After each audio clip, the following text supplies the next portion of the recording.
This is Retro Sports Radio. Visit RetroSeasons.com for more sports history. The New York Mets faced the Kansas City Athletics at Connie Mack Park in West Palm Beach, Florida, for a spring training game on March 24, 1962. The Mets were coached by Casey Stengel and were kicking off their inaugural season in 1962. Kansas City was coached by Hank Bauer, who had replaced Joe Gordon midway through the 1961 season. The A's were dismal as usual, having finished with 100 losses for the fourth time in 10 years. This audio recording is from the New York radio broadcast featuring announcers Lindsey Nelson, Bob Murphy, and Ralph Kiner. The right-hander, Chacon, has been announced because he was on the lineup card, and Felix Mantia is getting a laugh because he is standing in the batter's box as Chacon was announced. It is Felix Mantia, right-hand hitter, as John Wyatt goes into the windup, and here's the first pitch of the ball game. It's in there for a called strike one. Bill Kenneman of the American League is the umpire behind the plate this afternoon. At first base, Paul Pryor of the National League. At second base, Joe Linsalata of the American League. And around at third, Big Tom Gorman of the National League. Strike one count to Felix Mantia. Wide stance at the plate, stands deep in the batter's box. John Wyatt winds and fires. There's a line drive going out into center field. Jose Turnbull drops the ball in center field. And Mantia is on at first as the relay comes on back into the infield. It is a line drive into center. Jose Turnbull came in, got his glove on it, and then dropped the ball.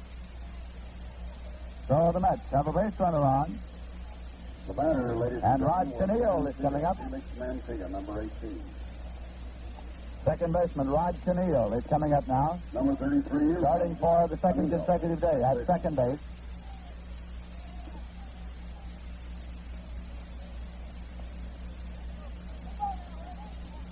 Tennille brings a batting average of .429 into this afternoon's ball game for the New York Mets. As the bat caught, that pitch sails high, and it's ball one. Felix Mantia on at first.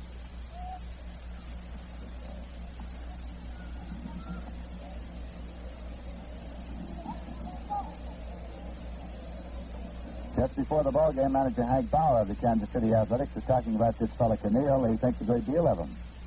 Wyatt throws over to first. Mantia getting back safely.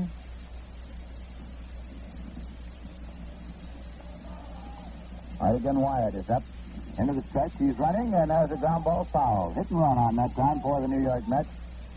The Mets this spring have won 6 games and lost 7. They have played 6 consecutive games decided by 1 run. They have won 3 of those and lost 3 of them.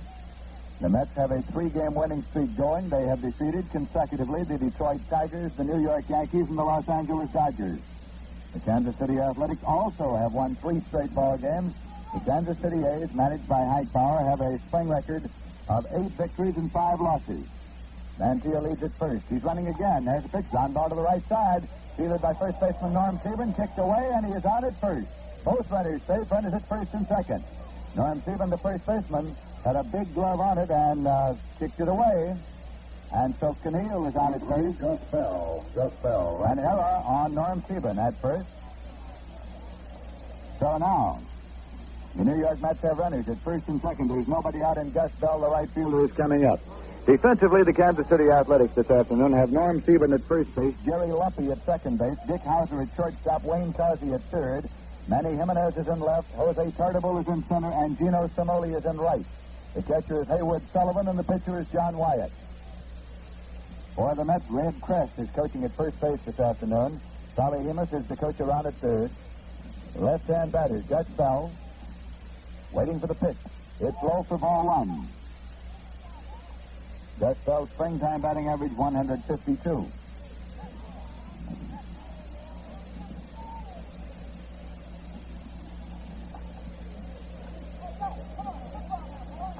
Count of 1 ball to Gus Bell. The New York Mets batting here in the top half of the first inning at Connie Mack Field in West Palm Beach, Florida.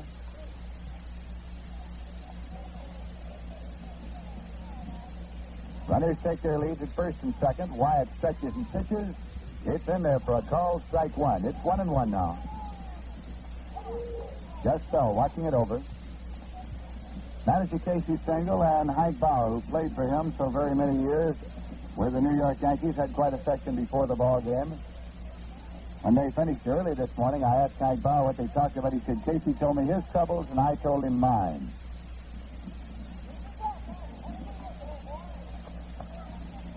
Now, Gus Bell backs out of the batter's box, reaches down to get a handful of dirt. Count to him is 1 ball and 1 strike. There is nobody out here. Ball game just getting underway this Saturday afternoon in West Palm Beach, Florida.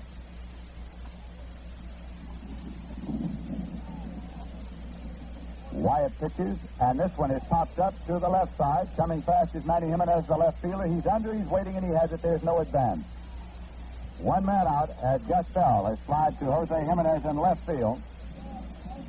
Mantilla holding at second. Daniil holding at first, and that brings up Frank Thomas, right-hand batter, cleanup man in manager Casey Stengel's batting order.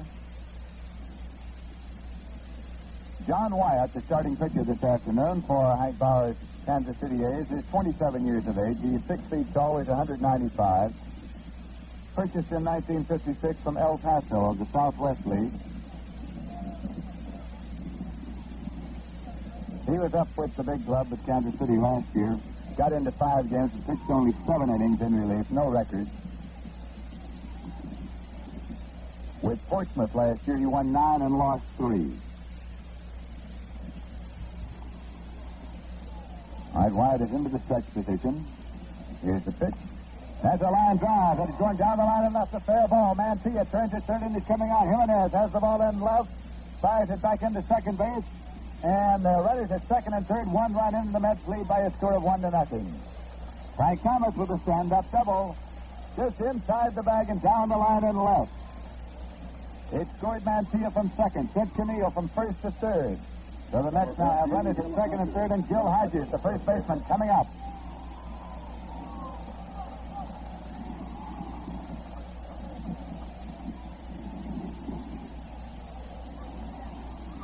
Gil Hodges has a springtime batting average of 222. Don Zimmer now in the on-deck circle. There is 1 man out.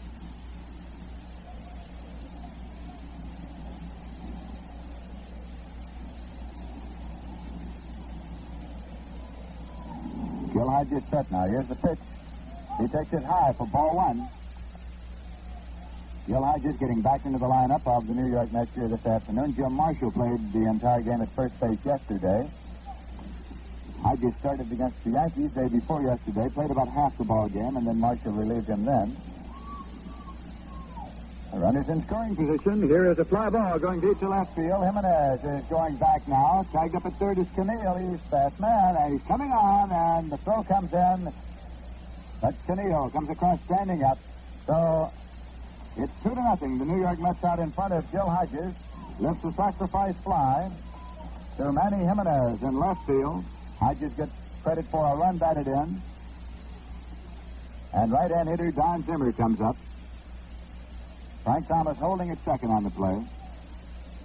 New York Mets 2 and the Kansas City A's nothing. Here in the top half of the first inning. Number 17, Don Zimmer. Don Zimmer, third baseman. Don Zimmer with a batting average of 333 in Grapefruit League competition. Wyatt checks and fires, and there's one popped up foul on toward first base. Seaburn is digging. Can't get there. Norm Seaburn, the first baseman, digging over, but could not reach the ball, so it goes as a strike to Don Zimmer.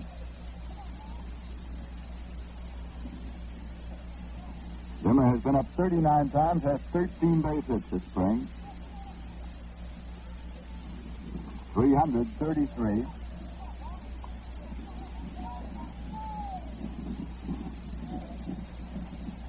John Wyatt on the mound, looking in to get the sign out from catcher Haywood Sullivan. One time he was an outstanding two-formation quarterback for the University of Florida. Here's the pitch, and there's a drive. That's in there in left field for a base hit. Thomas turns at third and is coming on. Jimenez fires the ball in, and it is cut off. Going to second is Zimmer sliding in, and he is out at second base. The run does count as Frank Thomas crossed the plate, gives Zimmer a single to left, a run batted in, and he was thrown out at second base. So it goes there from 7 to 5 to 4. As Wayne Causey was the man who backed up to the center of the infield and took the throw. And Zimmer is out of there 7-5-3, and the New York Mets go down in the top half of the first inning, but they got 3 runs on 2 hits. There were 2 errors and nobody left on base. And so at the end of one half inning of play, the score is the New York Mets 3 and the Kansas City A's nothing.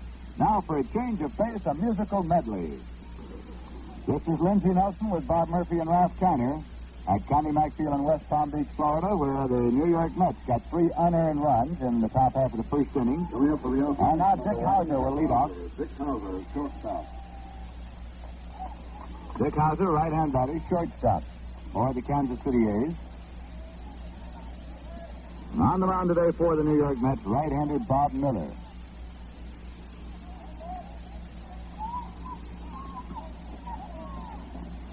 Here's the pitch, and it's low for ball one. Catcher Hobie Landreth this afternoon. Miller's been in 3 games. He has pitched 13 innings, allowed 4 runs, 14 hits in the 13 innings. He has walked 7, struck out 9. Pitch is in there for a called strike 1. It's 1-1 now. Miller's record, no victories and 1 loss this spring.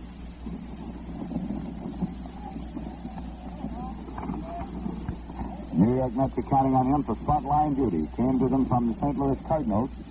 There's a ground ball to third base. Backhanded by Zimmer. Straightens up, fires over to first to Hodges. He's out at first base. So Dick Hauser has grounded out. Don Zimmer to Gil Hodges. From third to first, there is 1 man out, and that will bring up Jose Tartabull, Tartabull. He's a center fielder. San Diego, Cuba. 22 years of age, weighs 165 pounds. He's a left-hand batter. Bob Miller dips into the full windup. Here's the pitch. He dumps it down the third base line. Zimmer barehands it, throws over to Hodges at first, but not in time. He beat it out for a base hit. A speedster, Jose Tartabull, dumped the ball down the third baseline. Zimmer came in, fielded it barehanded, and fired over to first. The play was handled cleanly, but just not in time. So it goes as a base hit for Tartabull, and that will bring up Jerry Lumpy. Formerly with the New York Yankees. Lumpy, the second baseman of the Kansas City Athletics. Left-hand batter.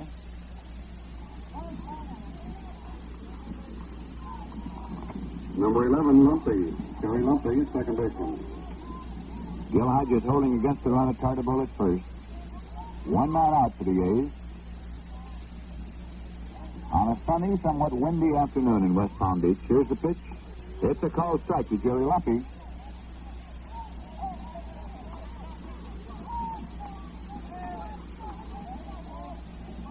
Lumpy is 28 years of age. From Springfield, Missouri, originally. Throw over to first base. Tartabull gets back safely. Hodges returns to throw to Miller at the mound.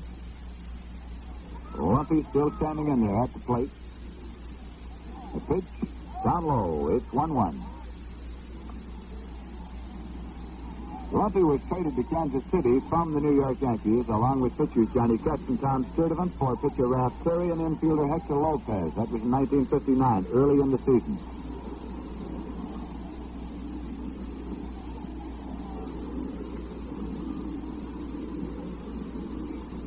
The pitch fouled off. This is out of play.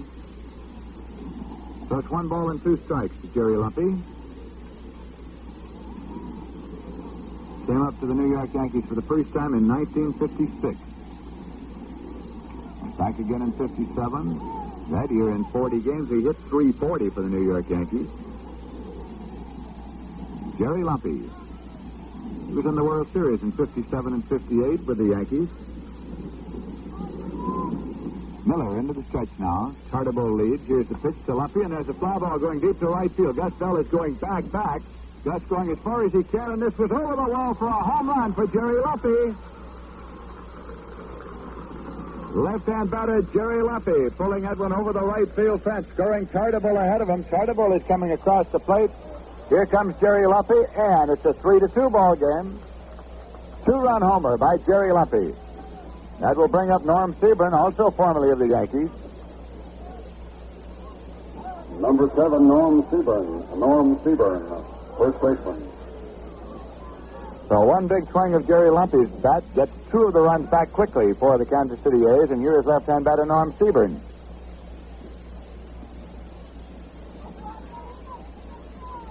Bob Miller into the windup. The pitch goes high for a ball. Stevens, 28 years of age.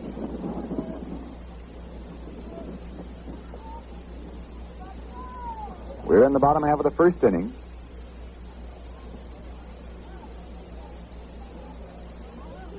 Pitch goes high for ball. It's 2-0 to Norm Sebring.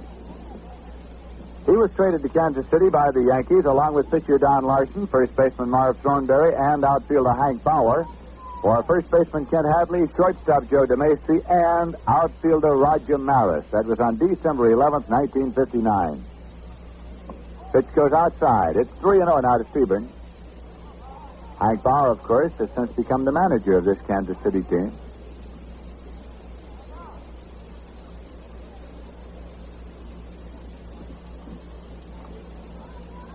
Three and 0 pitch from Miller to Sebring. Ball 4, and he walked him on 4 pitch balls. And that brings up Manny Jimenez, left fielder. Manny Jimenez, left fielder.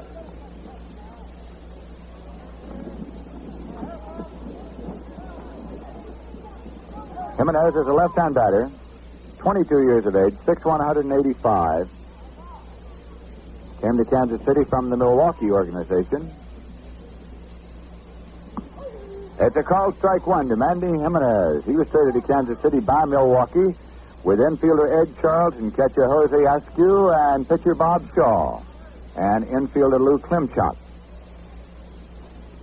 It was Manny Jimenez with Charles and Askew for Bob Shaw and Lou Klimchak. That pitch is outside for ball. 1-1. Last year at Vancouver, Jimenez hit 325, including 17 home runs.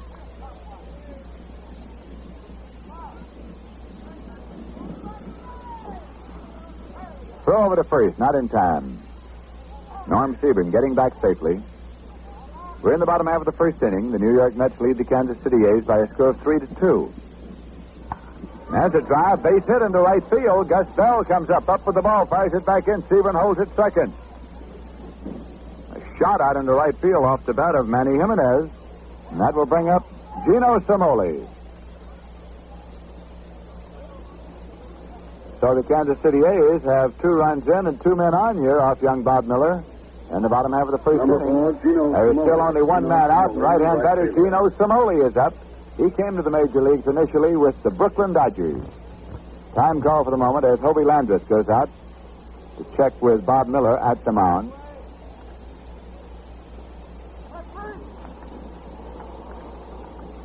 Gino Cimoli has been around the baseball war since he came up to the Dodgers when they were in Brooklyn. He went with them on to Los Angeles. He was traded to the St. Louis Cardinals. He went on to the Pittsburgh Pirates, came to the Kansas City A's. Gino Cimoli. Miller checks. Pitch is low for ball 1.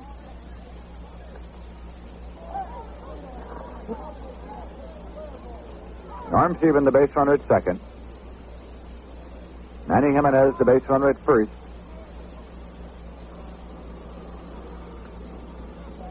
With an overly closed stance, Cimoli likes to go to right field, and the Mets are playing him, shaded to right.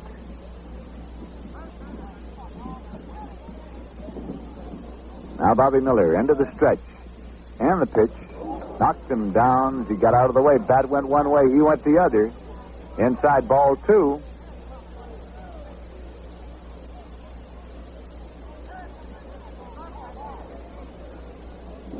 Cimoli looks down at JoJo White, coaching at third for the Kansas City A's to get the sign here.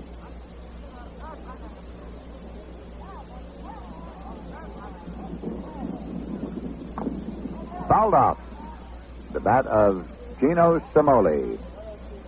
2 balls and 1 strike.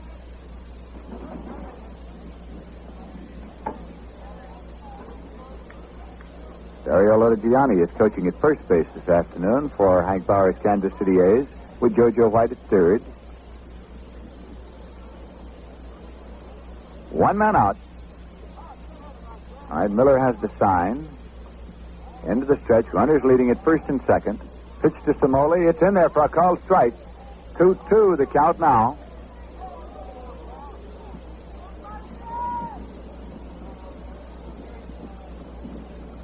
Samoli's smoothing out the dirt there in the batter's box. Steps back in.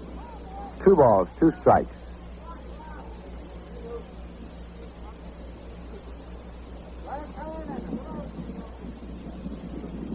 Now Miller has set the pitch. It's on the way. And he struck him out. Samoli tried to check his swing and is arguing now with umpire Bill Kinnaman behind the plate, but it is strike 3. He's out of there. That is strikeout number 1 this afternoon for Bob Miller. Runners holding at first and second. 2 men out now, and Wayne Causey is the third baseman is coming up. He's a left-hand batter, Wayne Causey.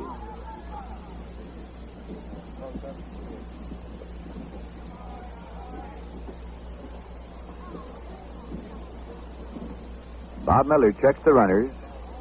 The pitch, it's outside for a ball. Wayne Causey's 25 years old. He was traded to Kansas City by the Baltimore Orioles, along with infielder Bob Boyd, catcher Clint Courtney, outfielder Al Pilarczyk, and pitcher Jim Archer, for outfielders Whitey Herzog and Russ Snyder. That was in January of 1961. Causey with the bat cocked now. Watches inside for a ball. Last year with Kansas City in 104 games, Wayne Causey hit .276. He had 8 home runs.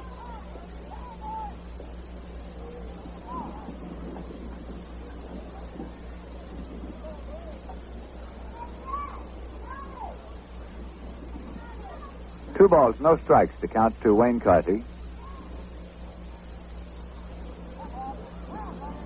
Seaborn leading at second. Jimenez leading at first. Pitch goes high and it's ball 3 out, 3-0 now. Haywood Sullivan in the on-deck circle for the Kansas City Athletics.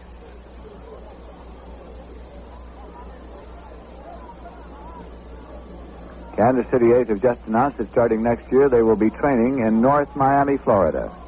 Here's the pitch, and it's a called strike 1. It's 3-1 now.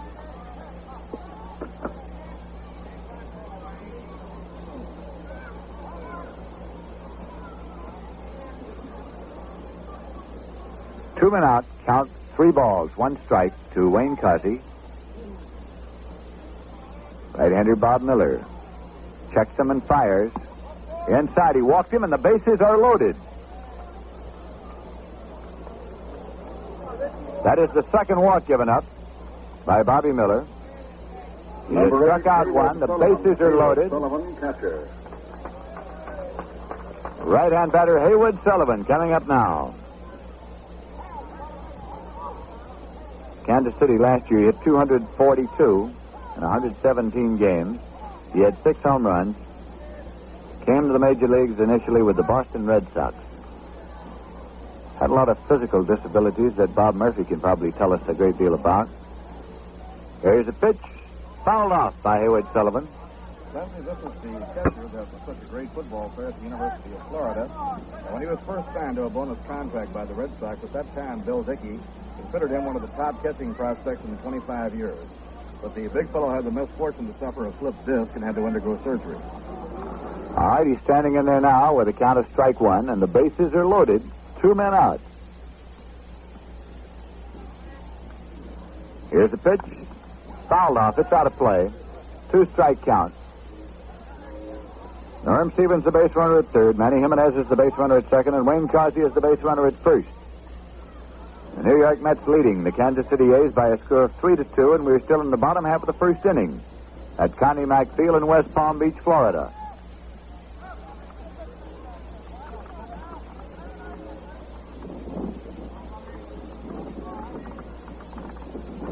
Bob Miller getting the sign from catcher Hobie Landreth.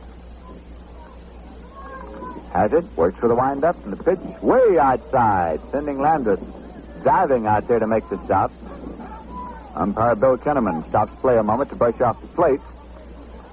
1 ball and 2 strikes now to Haywood Sullivan.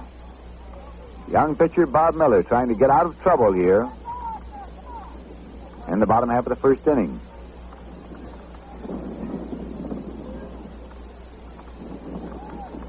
Here's the windup. And the pitch. Fastball inside. 2-2 the count. 2 balls, 2 strikes, 2 men out. Bases loaded.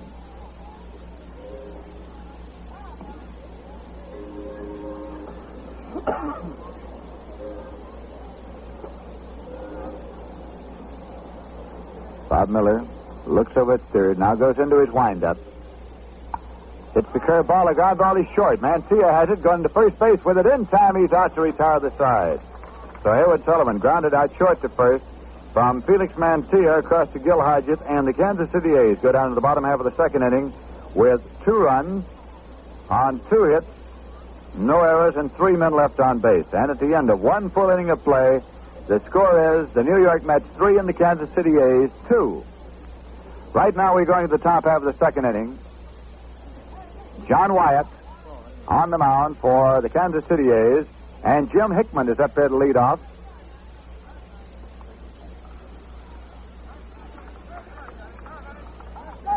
Jim Hickman is a right-hand batter. Number 9, Jim Hitting Hickman. 222 this spring.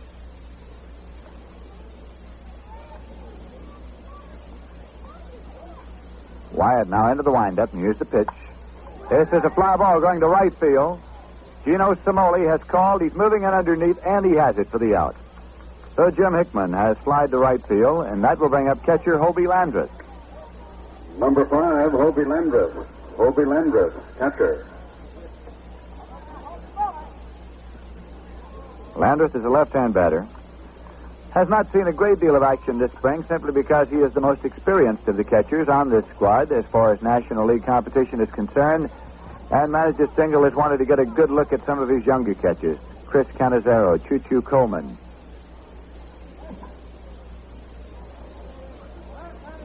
Pitcher John Wyatt winds and fires. A swing and a miss. It's strike 1. 1 man out and nobody on base for the Mets. Batting here in the top half of the second inning.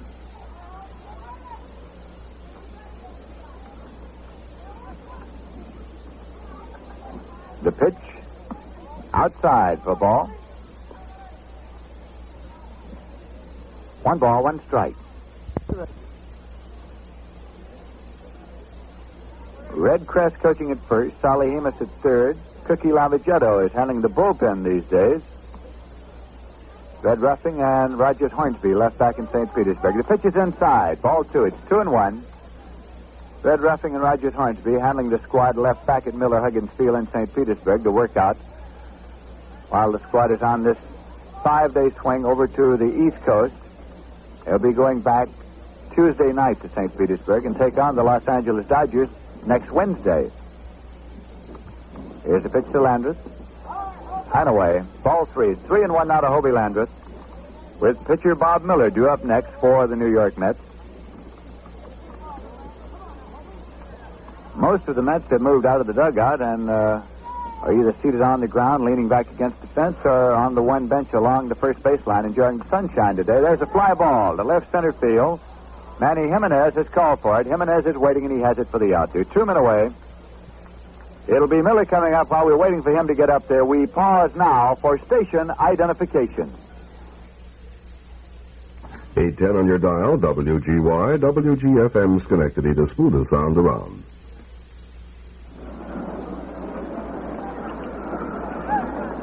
This is Lindsey Nelson with Ralph Cantor and Bob Murphy in West Palm Beach, Florida, and Bob Miller is up there now with 2 men out and nobody on for the New York Number Mets. 24, Bob Miller's a Miller. right-hander all the way. Throws right-handed, bats right-handed.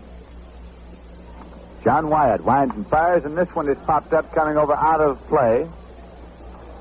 Directly over our broadcasting position, located out in the open here at Connie Mack Field. Bill Keys, the scoutmaster for the Brownies that came down from North Palm Beach. Call Tomorrow afternoon, we'll be at Pompano Beach to bring you the game between the New York Mets and the Washington Senators. 359. Bill Keys.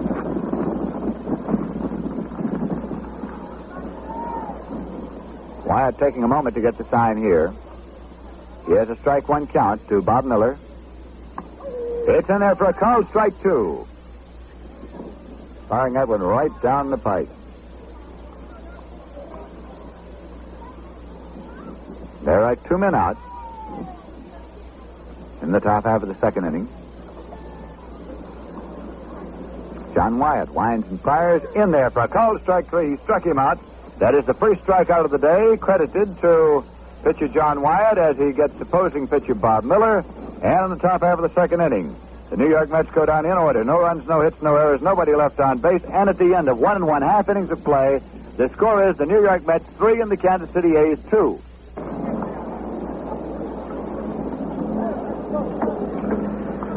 Going now to the bottom half of the second inning, and pitcher John Wyatt is coming up for the Kansas City Athletics.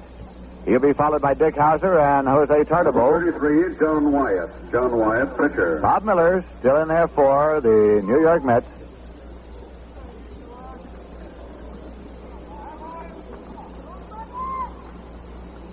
Here's a pitch that's fouled off for strike one.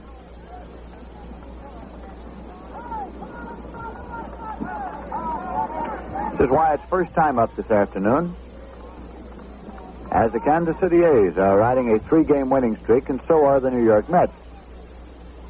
Pitch, curveball, breaking high, and it's 1-1 to John Wyatt. There was a great deal of visiting to be done back and forth here this afternoon before the ball game, of course, as the writers following the New York Mets wanted to chat with Hank Bauer, Norm Seaborn, Jerry Luffy, those who were formerly in New York. As a swing and a miss, it's strike two. 1-2 now.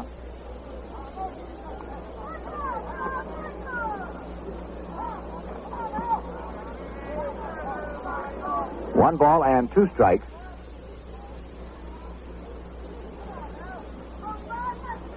Miller's pitch.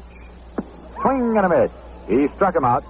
That is the second strikeout of the afternoon for Bob Miller, as he returned the compliment that Wyatt paid him a moment ago by striking him out. So there's one away, and leadoff man Dick Hauser is coming up. He grounded out Mantilla to Hodges, short to first in the second inning.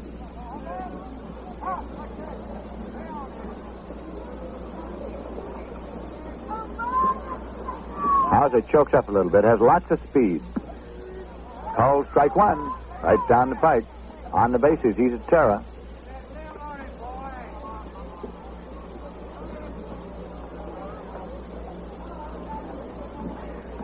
Miller again delivers. Goes high for a ball. It's 1-1. Manager Casey Stengel has Jim Hickman out there in center field this afternoon. He gave John DeMeritt a pretty good run there for several games. And now he has stuck Jim Hickman in to see what this young fella can do in the outfield. There's a couple of fellas he could play out there. Joe Christopher, and of course Ashburn is his number 1 man out there. It's a called strike to Hauser. Richie Ashburn is the veteran at the center field position.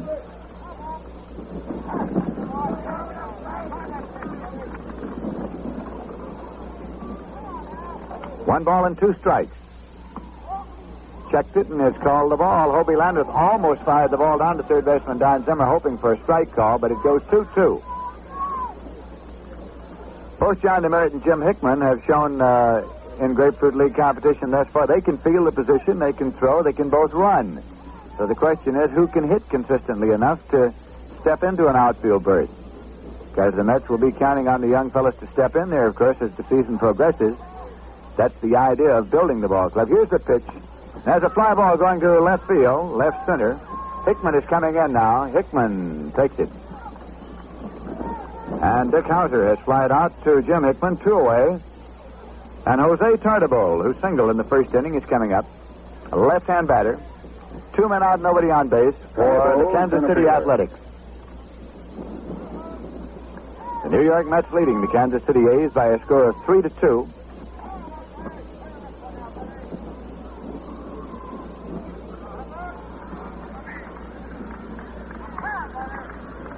Here's Miller's pitch. Down low for a ball. Don Zimmer, mindful of what happened the last time Tartabull came up, has moved on a step on the edge of the grass at third, as Tartabull dumped the ball down the third baseline and beat it out last time. Showing lots of speed, getting down to first as Zimmer handled the ball cleanly, but not in time. Now, here's a line drive going into right, and Gus Bell is right there. Doesn't move and takes it for the out. So Tartabull has lined out to Gus Bell and right, and the Kansas City A's go down to the bottom half of the third inning in order. Wyatt, Hauser, and Tartabull out with no runs, on no hits, no errors, and nobody left on base.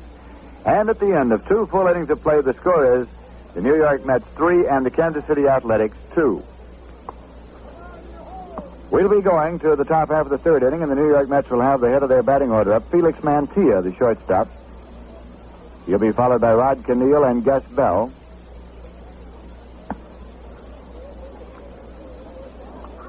Hayward Sullivan's throw goes down to second. The ball around the infield and back out to pitcher John Wyatt. As Felix Mantilla steps in Mantilla. to lead off for the Mets. Top of the third. Batting order posted in the dugout before the game had Chacon on it, but Chacon did not take batting practice in that position. Mantilla did, and of course Mantilla started the game. Right-hander John Wyatt with the first pitch to Mantilla. Outside for a ball, he bluffed a bunt. Ball one.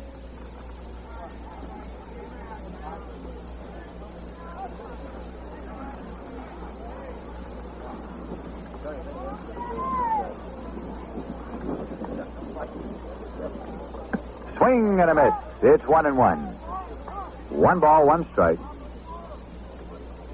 Manager Casey Stengel spent quite a bit of time visiting with pitching coach Ed Lopat before the ball game.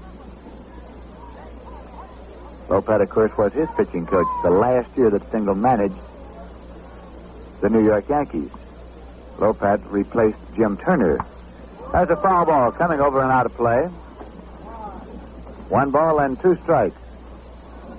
Mr. Murphy, who is catching foul balls today? Have we delegated Mr. Kiner for that duty today? I think we should rely on the sure hands of Mr. Ralph Canner, yes. Kiner is so appointed, and if struck in the teeth, he will be held accountable. If I am struck in the teeth, that is. All right, 1 ball and 2 strikes. To Felix Mantilla. Came to the Mets from the Milwaukee Braves. Wyatt's pitch, a little tight. 2 balls, 2 strikes now. Mantilla was stuck in there at the shortstop position by manager Casey Stengel when the Grapefruit League competition was opened 2 weeks ago this afternoon in St. Petersburg against the Cardinals. But it did not take Delio Chacon long to sort of take over at that position. So now they want to get another look at Mantilla. Pitches inside. It's 3-2 now to Mantilla.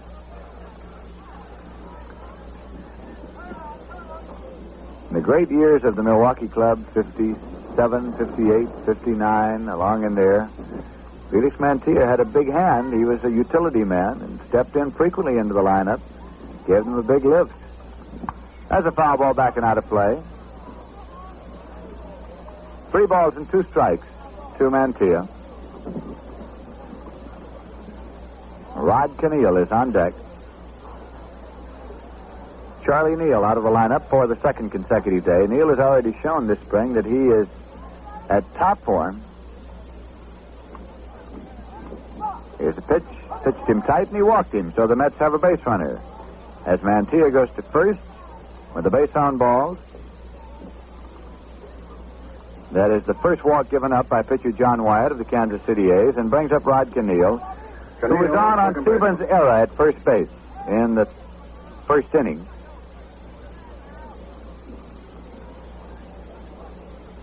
Rod Keneal, right-hand batter, spelled Kanehl. Wyatt checks. Mantilla leads. Here's a ground ball to third base, and it's going on out into left field. Wayne Cosby got a glove on it, went right on, and Mantilla goes to third. The throw is going to second, and he's off the line there. And Keneal goes into second. The Mets have runners at second and third.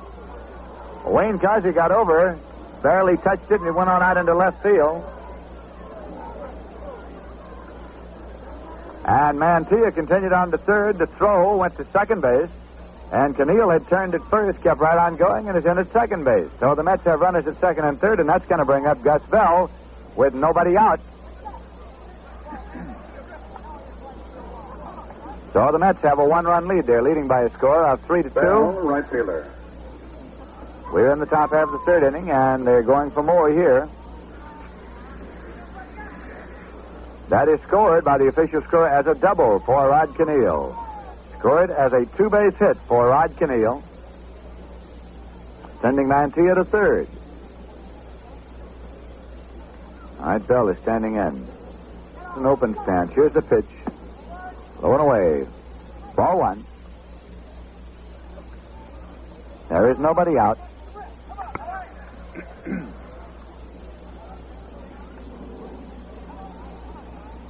Bell flied out to left field in the first inning. Wyatt's pitch. Called. Strike 1. 1-1.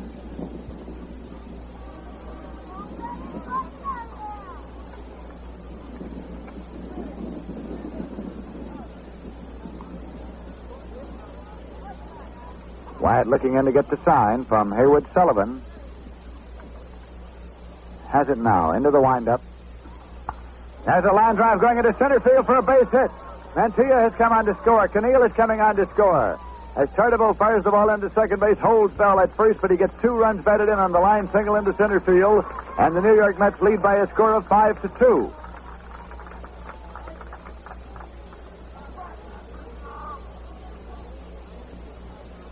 Gus Bell ripping the ball straight away out into center field, scoring both Mantilla and Keneal. There was no throw to the plate. It came to second base to keep Bell from advancing on the throw-in, and Frank Thomas is up now. Frank Thomas ripped the ball down the left field line in the first inning to drive in the first run of the ball game. Got a double. There's still nobody out. Gus Bell is at first base. Wyatt's pitch to Thomas. Sent him down into the dirt. Turned him out of there. It's ball 1.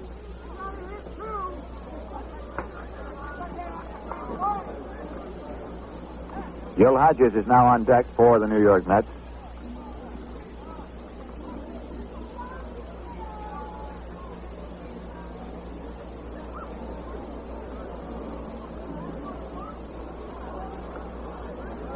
All right, Bell takes his lead at first. Pitch to Thomas. It is high for a ball. 2-0. The Mets took a lot of good-natured ribbing from the Dodgers after yesterday's ball game. The Dodgers saying, gee, you guys have beaten the Detroit Tigers and the New York Yankees and the Los Angeles Dodgers.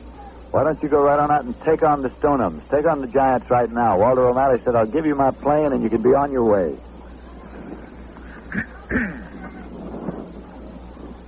Pitch is low and away. Ball 3. So it's out 3-0 now to Frank Thomas, looking down to Solly Hemus, the Mets coach at third base.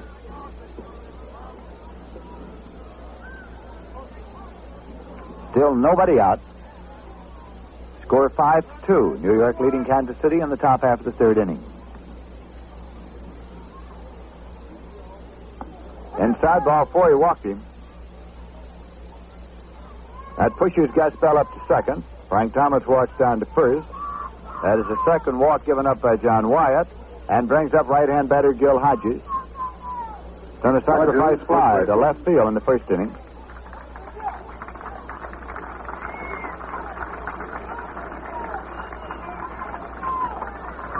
A delegation came over today from Boca Raton to support baseball here in West Palm Beach.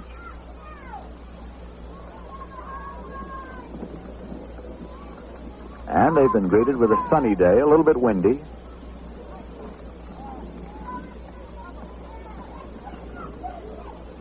Runners at first and second lead, and Hodges shortened up, took outside for ball 1.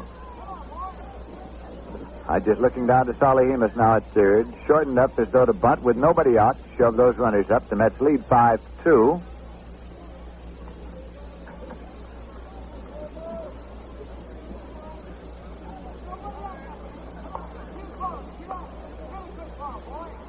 Wyatt again goes into the stretch. Swing and a miss. Hodges took a rip at that one. Roger Craig in uniform this afternoon, moving around in the dugout area of the New York Mets. He and Al Jackson were not in uniform yesterday at Vero Beach. They were given the day off after the victory over the Yankees. They will be pitched again next Tuesday against the Yankees, Craig and Jackson.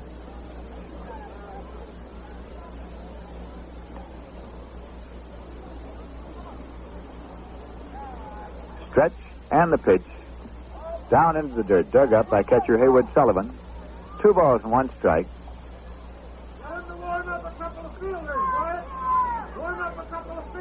Kansas City A's have Norm Seaburn defensively at first base, Jerry Lumpy at second, Dick Hauser at short, Wayne Causey at third, Manny Jimenez in left, Jose Tartabull in center, Gino Samoli in right. Count of 2 balls and 1 strike to Gil Hodges. Foul ball. It's out of play. So the count is leveled up at 2 balls and 2 strikes now.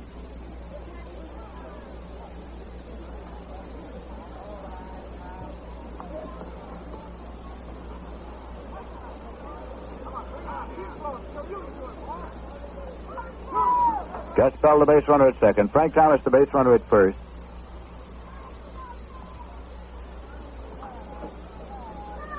Here's the pitch. Foul ball. It's out of play. The count holds at 2-2 on Gil Hodges.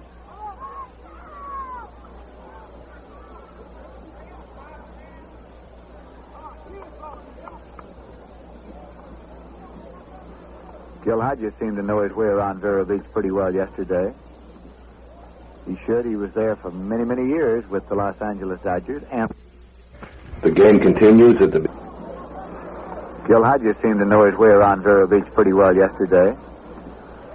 He should. He was there for many, many years with the Los Angeles Dodgers and the Brooklyn Dodgers.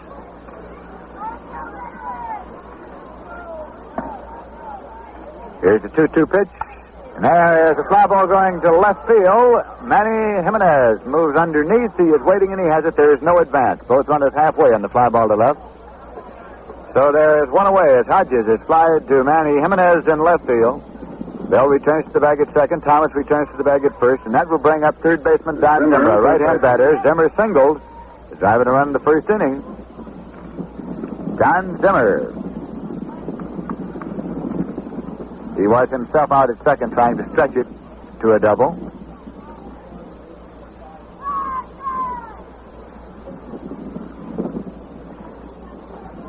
Ball that Hodges hit just now was into a strong wind. When it left the plate, looked as though it might be going deep, but it was held up, and Jimenez moved in underneath.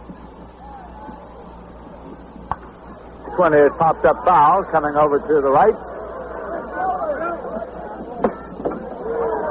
And got very, very close to Mr. Steiner.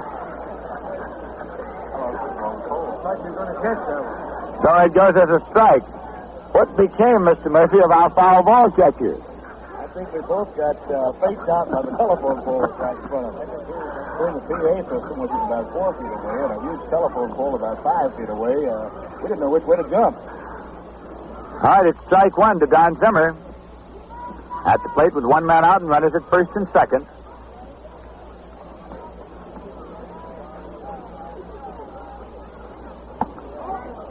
Rocked him back.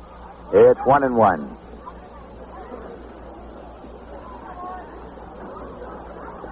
One ball, one strike, one man out.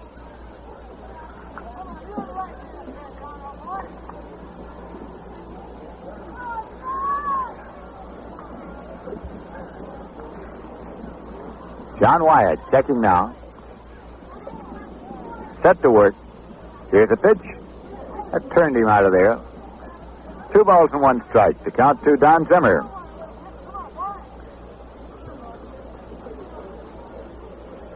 Don Zimmer nailed down the third base position on this ball club in a hurry when spring training opened for the New York Mets. With his hustle and his enthusiasm and the way he's been swinging that bat as well, he nailed down that position right from the start. Don Zimmer with a count of 2 balls and 1 strike right now. The pitch. And there's a drive going deep to center field. Carnival is going back, but this one is one hop to the wall. Gus Bell is coming on to score. Thomas is at third base as the relay comes into the infield. Thomas holds it third. It's a double for Zimmer over the head of Jose Carnival. One hop to the wall, 383 feet away in center field. And the Mets lead by a score of 6-2. They have runners at second and third. There's still only one man out, and Jim Hickman is coming up. Zimmer 2 for 2 here this afternoon, and he has batted in 2 runs, a single and a double.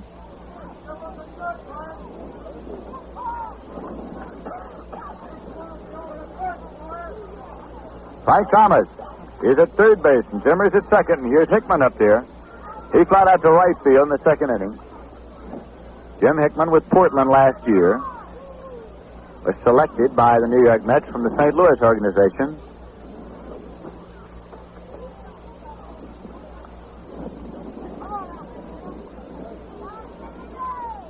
And here is a broken bat line drive into left field, dropping in for a base hit. Bell has come on to score. Zimmer's coming to the plate. He scores. The throw goes to second base. Hickman has a single left and 2 runs batted in. And now it is 8-2. The New York Mets out in front. As Hickman broke his bat with that line drive out into left field. As it scored Frank Thomas and Don Zimmer. There is still only one man out. And Hobie Landreth is coming up. He is a left-hand batter. on the way to the plate right now. New York Mets have scored 5 runs this inning off right-hand pitcher John Wyatt of the Kansas City Athletics. Felix Mantilla started off with a walk, then Keneal doubled, Gus Bell single to drive in 2, Frank Thomas walked, Hodges flied to left, Don Zimmer doubled over the head of Jose Tartabull in center to drive in a run, and Hickman has just singled to left to drive in 2. Last time up, Landreth flied to left field. He's nothing for 1. The pitch, he watches outside for ball 1.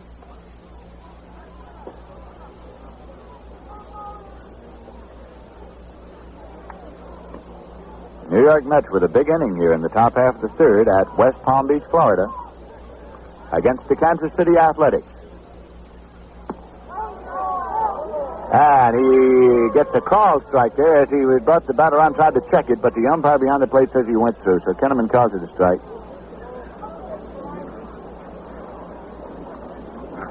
New York Mets beat the Chicago White Sox 8-4. That's the most runs that they have scored in a single game, and right now they're leading in this one by a score of 8-2. So they are at their all-time high right now. That pitch is inside to Hobie Landreth. It's 2 balls and 1 strike to Landreth.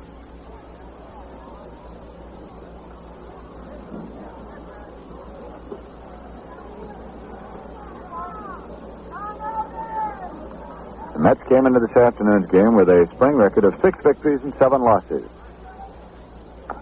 Here's a ground ball going down to first. Norm Sebring fields it in fair territory, steps on the bag, and he's out. Hickman moves to second. There are 2 men down now.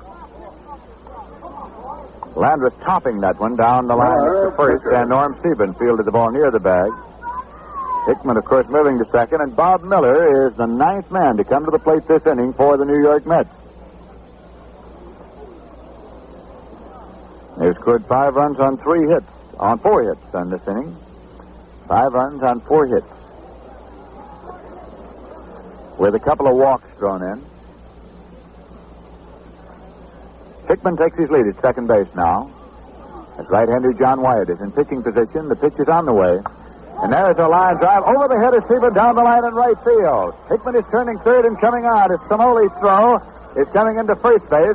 And Bob Miller, the pitcher, has delivered with a run batted in on a line drive single over the head of Sebring. He jumped for it, couldn't pull it down. And the Mets have batted completely around, and leadoff man Felix Mantilla is coming up. And now the Mets have scored 9 runs. This is the most that they have scored in any ball game ever. 9-2, the Mets over the Kansas City Athletics. Felix Mantilla started all of this with a walk. Coming up for his second time here in the top half of the third inning.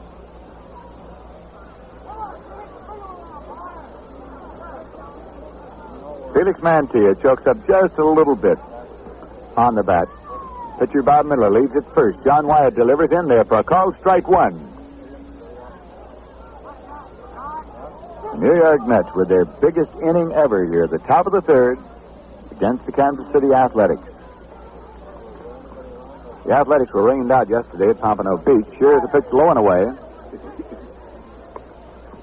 They were scheduled to play the Washington Senators at Pompano yesterday, but were rained out.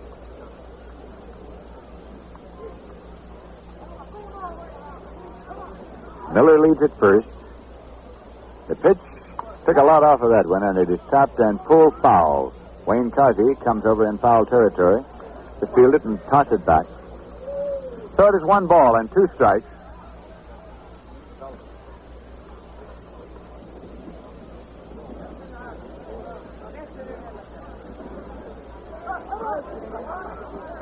The Mets have scored 6 runs on 5 hits. In this inning, they lead by a score of 9-2.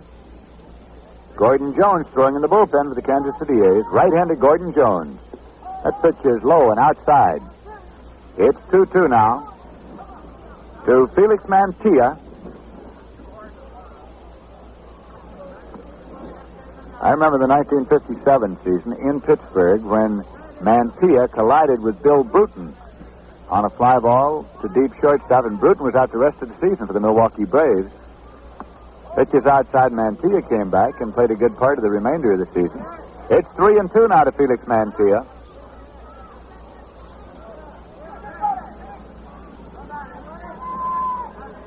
Two men out, 3-2. Pitcher Bob Miller on at first. Will be moving with the pitch. There goes Miller. 3-2. He walked him. So Mantilla draws his second walk of this inning. That's the third walk given up by pitcher John Wyatt. Miller is at second. Mantilla is at first, and Rod Keneal is coming up. He doubled in the third inning. Sent a ground ball out past Wayne Cosey, who tried to backhand it and could not, and it went on out into left field and scored as a double for Rod Keneal. Still 2 men out, 6 runs in this inning for the New York Mets. Foul ball. Men off and out of play.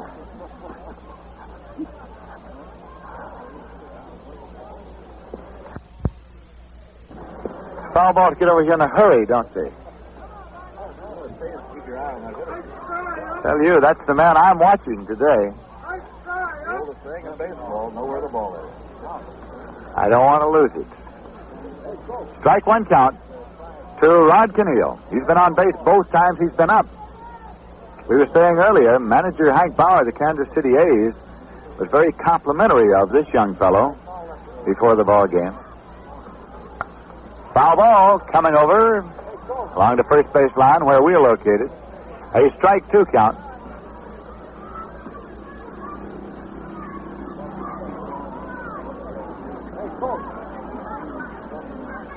Manager Hank Bauer of the A's was saying that he thought Rod Keneal make a very excellent utility man because he can be used as an outfielder, as an infielder, second baseman here today.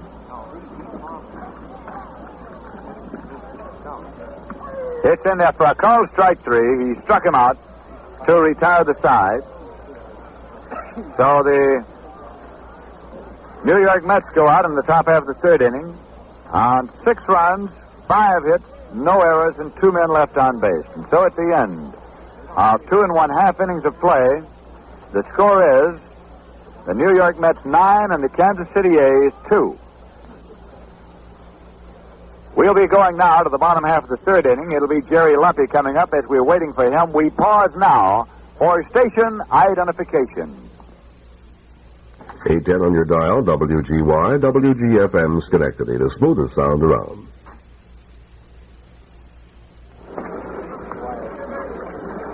This is Lindsey Nelson with Ralph Kiner and Bob Murphy at Connie Mack Field in West Palm Beach, Florida.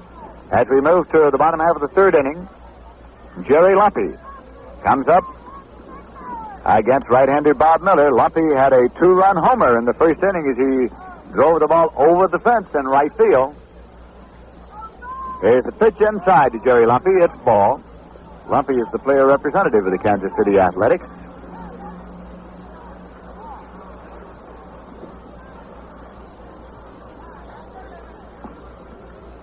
Wind up and the pitch. There is a ground ball going up the middle for a base hit for Jerry Lumpy. Jim Hickman comes up with it, fires it in, turning and holding it first is Jerry Lumpy with his second base hit of the day. This time a single on the ground up the middle into center field. Seaburn, first baseman. So the Kansas City Athletics send up Norm Seaburn. Now he walked in the first inning.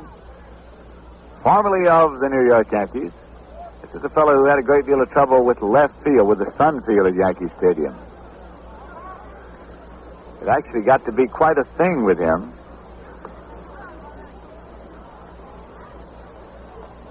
Here's a pitch. Inside for ball.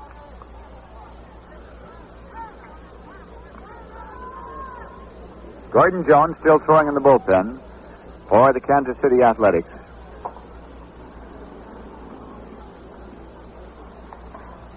Lumpy leads it first.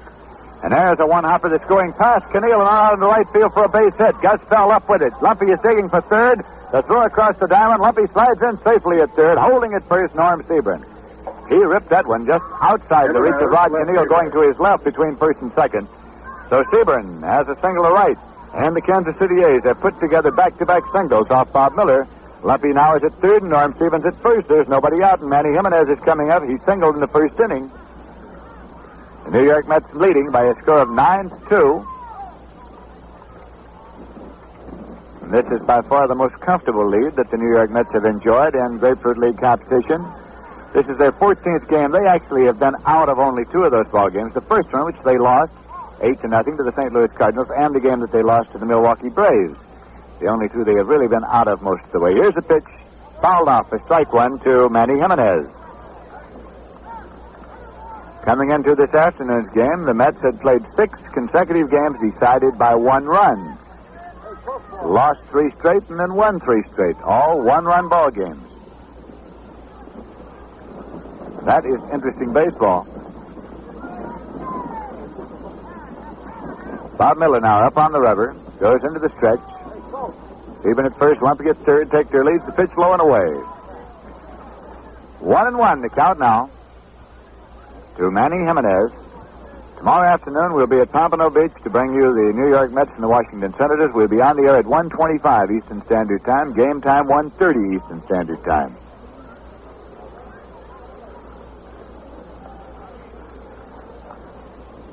Pitch to Jimenez goes outside. It's 2-1.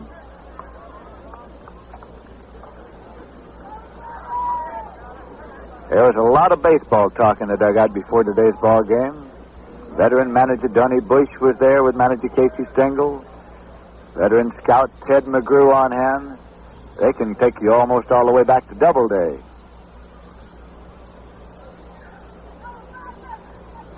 Bob Miller. Set the pitch. Low. And it's 3-1 now to Manny Jimenez.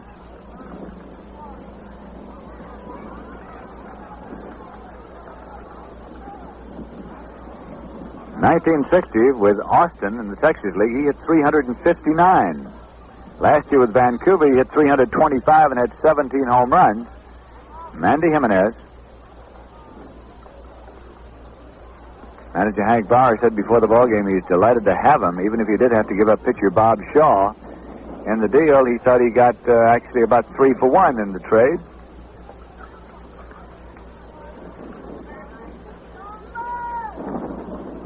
Bob Miller now leans over to get the sign, has it. This is a 3-1 pitch. On the way. And it's a ground ball, a grass cutter to Mantilla. He plays to Canille for 1, the relay to first. He's safe at first base, and a run has scored. Safe at first and a run scores as Jerry Lumpy crossed the plate. Andy Jimenez beats the relay. Right fielder. Norm Stephen was forced from Felix Mantilla to Rod Canille. It goes 6-4 through scoring. The relay simply not in time. And that will bring up Gino Simoli, right-hand batter, as we have a 9-3 ball game now. The New York Mets 9, the Kansas City A's 3. There was 1 man out and a runner at first base. Jimenez has lots of speed. He gets down there in a hurry. It's a call, strike one, right down the pike to Gino Simoli. Again, they are playing him shaded over toward right field. With that closed stance, he likes to go in that direction.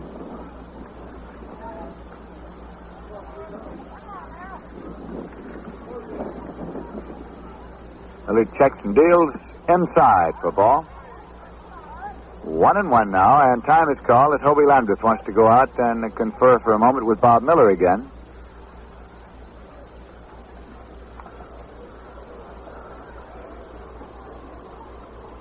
At the plate, Gino Simoli, conversing with umpire Bill Kinnaman of the American League.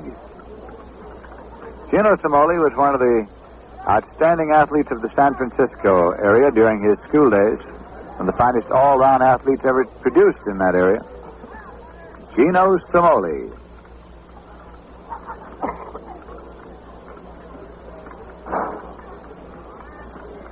Miller is set to work. The pitch. Inside for ball. 2-1 now to Gino Simoli. Wayne Causey has moved into the on-deck circle.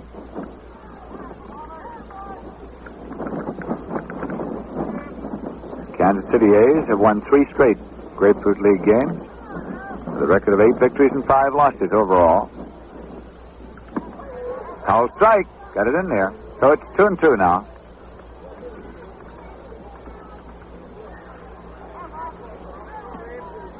Two balls, 2 strikes. President George Weiss of the New York Mets and General Manager Buzzy Bavesi of the Los Angeles Dodgers had a long, long talk last night after the ball game. In there for a call, strike 3. Got him looking. And that is strikeout number 3 for young Bob Miller. 2 men out. Manny Jimenez holding at first, and Wayne Causey is coming up. He walked in the first inning. Of course, President George Weiss of the Mets is likely to be in close touch with general managers everywhere as we near the time when clubs will be cutting squads, when players will become available.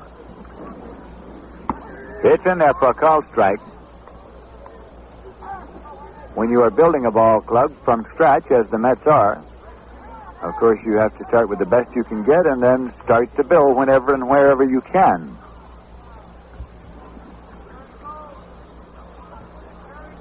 Jimenez leads. That pitch goes outside because it's 1-1.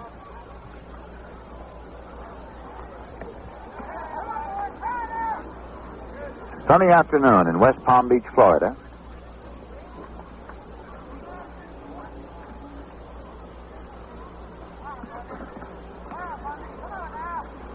The pitch sails high. 2 balls and 1 strike. The New York Mets leading by a score of 9-2. In case you have joined us along the way, they got 3 runs in the top half of the first. Kansas City came right back in the bottom half of the first to get 2 when Jerry Lumpy hit a 2-run homer. And then the Mets came back in the top half of the third inning as the veterans started to explode here, and they got 6 big runs to make it 9-2.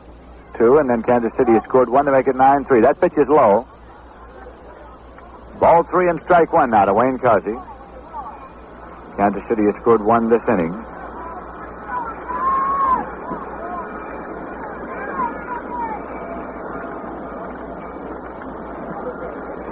This will be a 3-1 pitch to the left-hand batter. And there's a long drive going to right field. Gus Bell going back.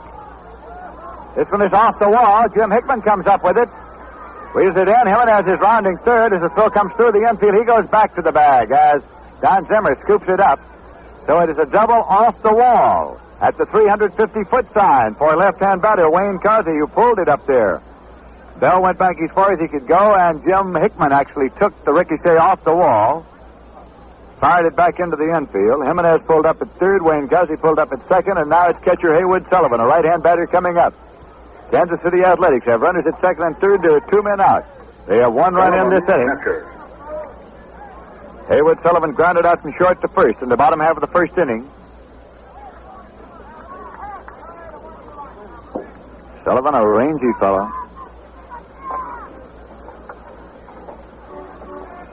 Standing in and waiting for the pitch from young Bob Miller of the New York Mets.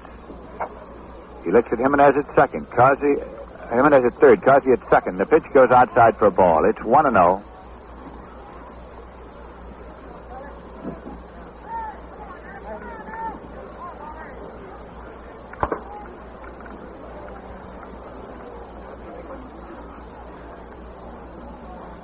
Runners take their leads. Here's the pitch. Came inside, and it's ball 2. 2 balls and no strikes to Haywood Sullivan.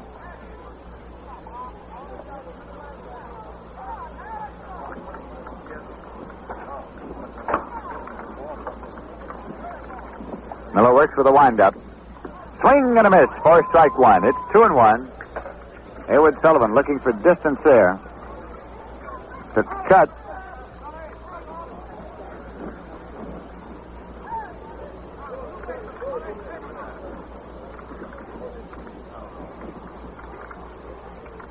Play him almost straight away.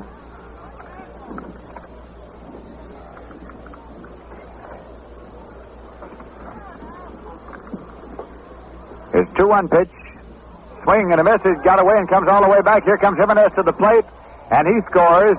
And now the throw misses coming back, and another play at the plate, and he scores. So 2 runs have scored here for the Kansas City A's. We've set that one up for you again. Here was the situation. Pitch low and away, got by as Sullivan took his cut, and he was chased down by Landreth. As Jimenez scored, Landreth's throw got away from Miller, went back to the infield, and Wayne Causey took his turn and came on, and so Don Zimmer came up with the ball, fired it back to the plate, but both runs have scored. So it's 3 runs in this inning for the Kansas City A's, and it is now a 9-5 ball game as Jimenez and Wayne Carsey score. The ball never getting very far away from home plate in that exchange. Hayward Sullivan has a count of 2 balls and 2 strikes.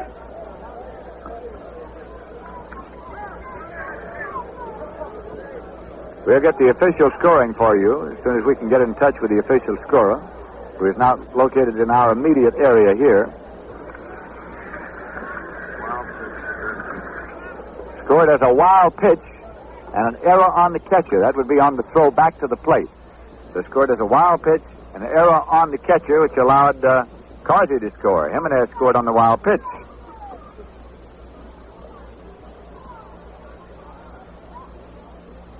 That's blowing away. It's ball 3. 3-2 now.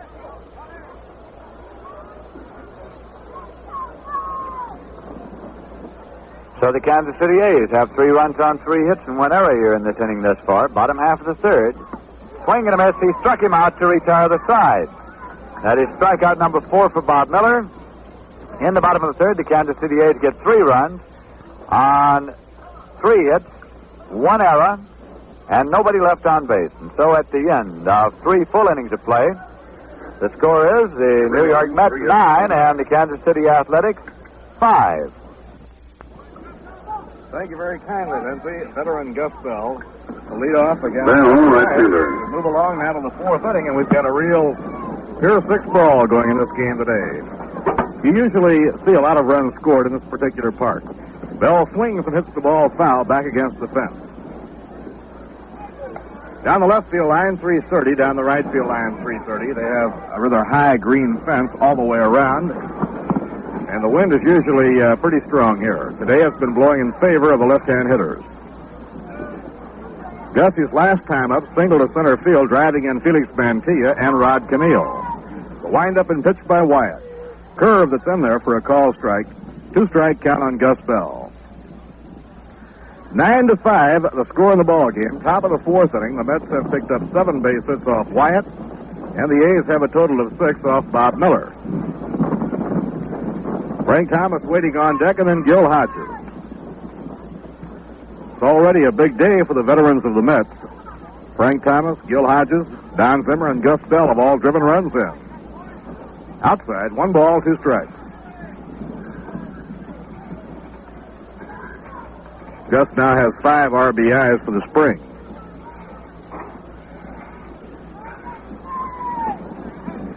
Wind blowing hard toward right field. The infield and the outfield swung around to right.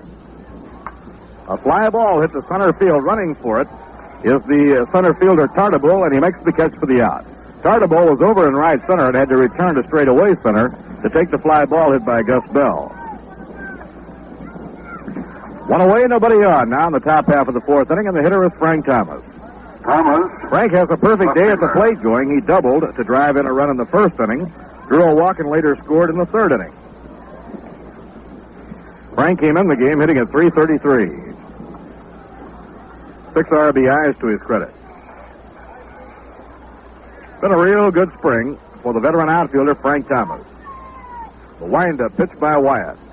A high pop-up to shallow left center field. Might be tough to reach. Here comes Tartabull. He dives, but he has to catch it on a trap. And it's a base hit for Frank Thomas. There was quite a try by Jose Tartabull, the left-handed throwing center fielder of the Kansas City A's. He left his feet, made the head-first dive, and he came up with the ball, but it was a trap. And so it's a base hit for Frank Thomas. Frank has 2 for 2.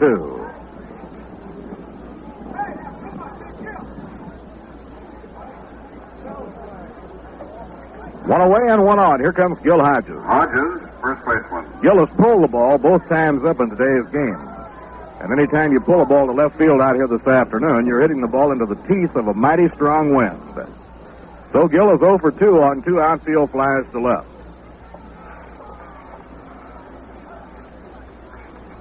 Here's the pitch to him. A high fly this time, hit down the right field line. The wind carrying the ball toward the line. It may blow it foul, and it does. A foul ball out of the park. That ball started out fair. It went past the infield, still a fair ball, but the wind kept sweeping it and carried it over the wall in foul territory.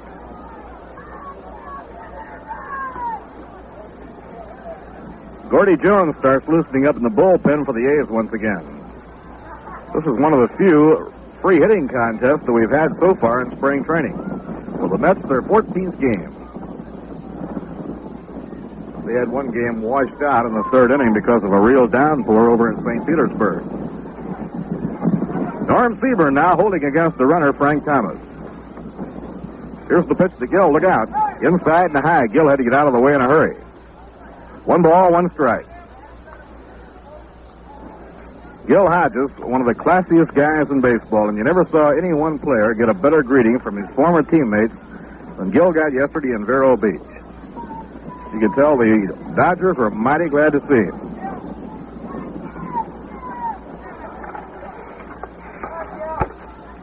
Don Drysdale, for one, has gone on record as saying, make no mistake about it, the Dodgers are going to miss Gil. Foul, back upstairs and out of play. 1 ball and 2 strikes now on Gil Hodges.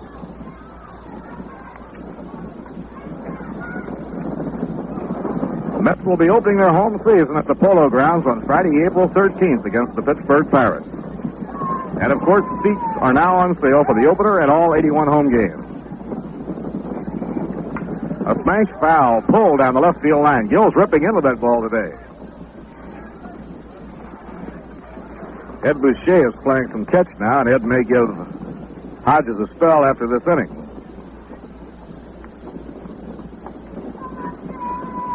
This is the top half of the 4th inning. Game sent to you with the best wishes of Rheingold Extra Dry.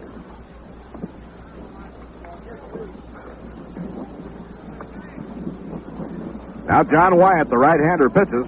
Misses the outside edge. Even count on Gil Hodges at 2-2. Solly Hemus directing traffic on third. He's had a real good workout over there today. The Mets already have scored 9.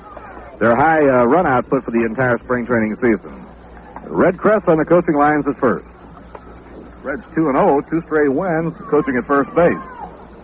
Pitching 2-2. In the dirt, good stop by Haywood Sullivan.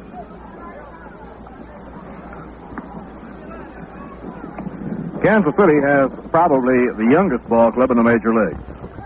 After finishing in a tie for 10th, they decided that they had only one way to go, and that was up, and they are really switching the accent to youth. Their average age will be about 23 and a half.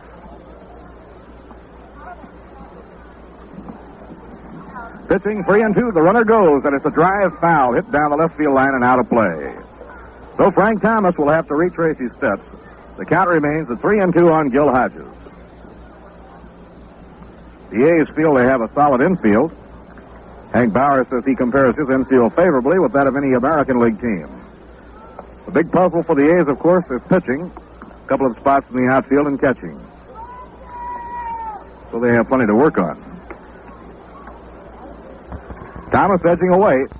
He's on the go. The 3-2 pitch, a high fly ball hit into the wind to left field. Manny Jimenez coming in, and he makes the catch in left field for the out.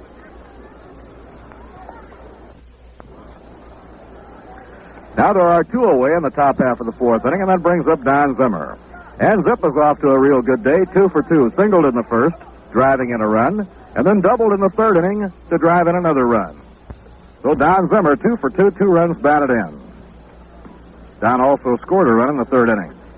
Zimmer, third baseman. Don, feet not too far apart, up close to the plate, holds the bat off the shoulder. Now to pitch to him. An off-speed pitch that's in there for a strike.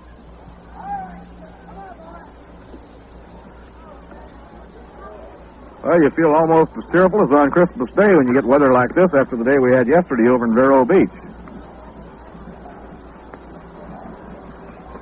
Most of the games in this area were rained out yesterday. The pitch on the way. A little bit low, Zip laying off of it. 1 ball, 1 strike.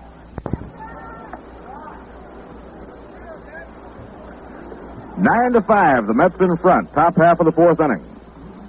Frank Thomas on first, there are 2 away. Right-hander John Wyatt pitches. Thomas running, a line drive to right center field. It'll be in for a base hit. Thomas around second, headed toward third. Hardible up with it. Thomas has the green light around third. He'll try and score. No relay throw by Lumpy.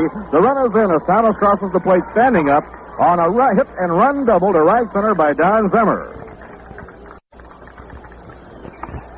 Well, Ralph, that's making the hit and run play work to perfection. That certainly was well done by Zimmer. He had Thomas going, hit behind him, and hit it hard enough to hit the double to score him all the way from first. A real, very good play. That's the 10th run of the ball game for the New York Mets, and they now lead the Kansas City A's by a score of 10-5. For Don Zimmer, he's now 3 for 3, has knocked 3 runs in and scored a run.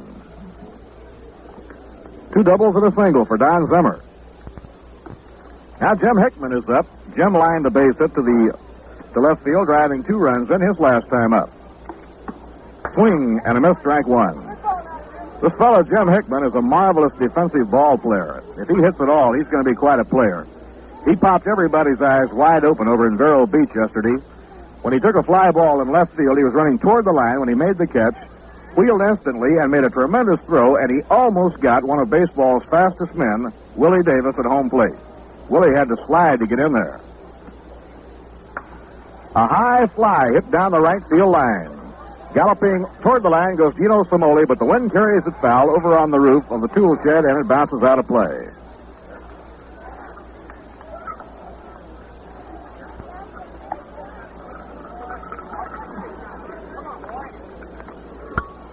The Mets now have 10 runs on 9 hits. We're in the top of the 4th inning. Little Don Zimmer leading the Mets in RBIs down here with 8 RBIs in 14 ball games, and actually he hasn't played all 14. He's been in most of them, though. The batter is Jim Hickman with Don Zimmer on second. Well, Casey's been saying I've been mighty proud of my pitching, and I'm waiting for my hitters to break out, and they're breaking out today.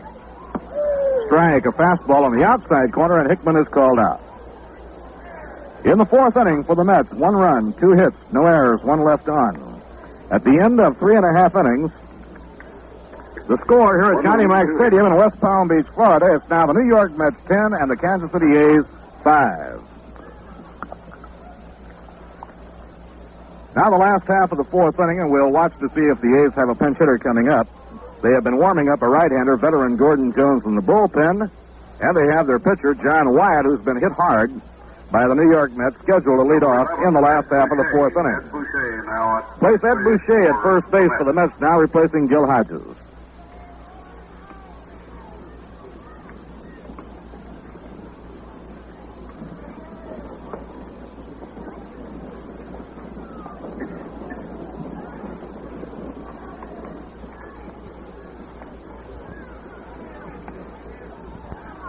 Bill Lajoie has come out of the dugout and may be the pinch hitter for John Wyatt.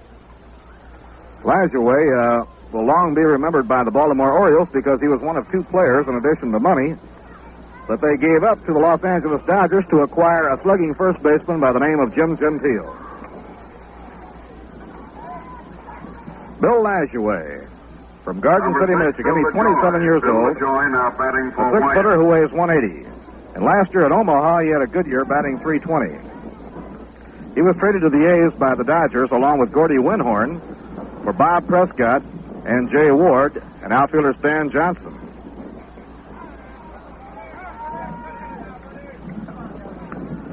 Bill Lajoie, left-hand hitter, waiting. Pitch is over for a call strike.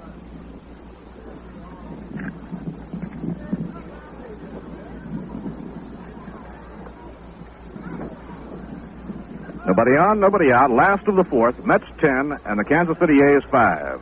Bob Miller out of his windup pitches. Breaking ball, swung and missed. 2-strike count.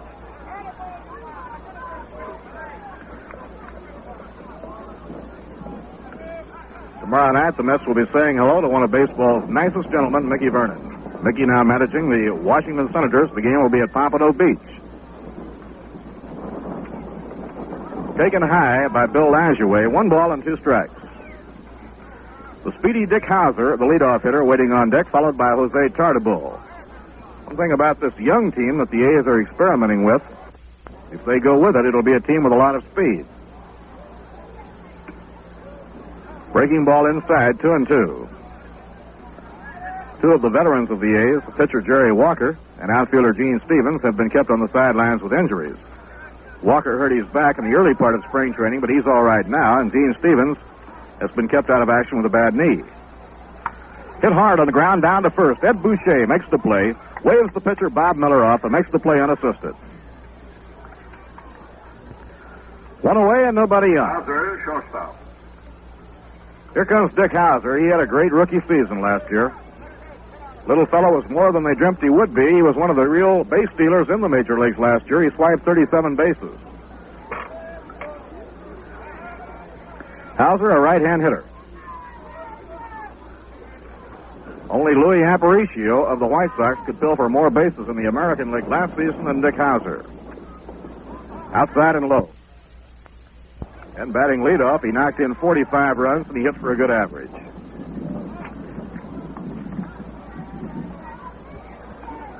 Hauser 0 for 2 in the game. Looks it over. It's outside and low. Ball 2, 2-0.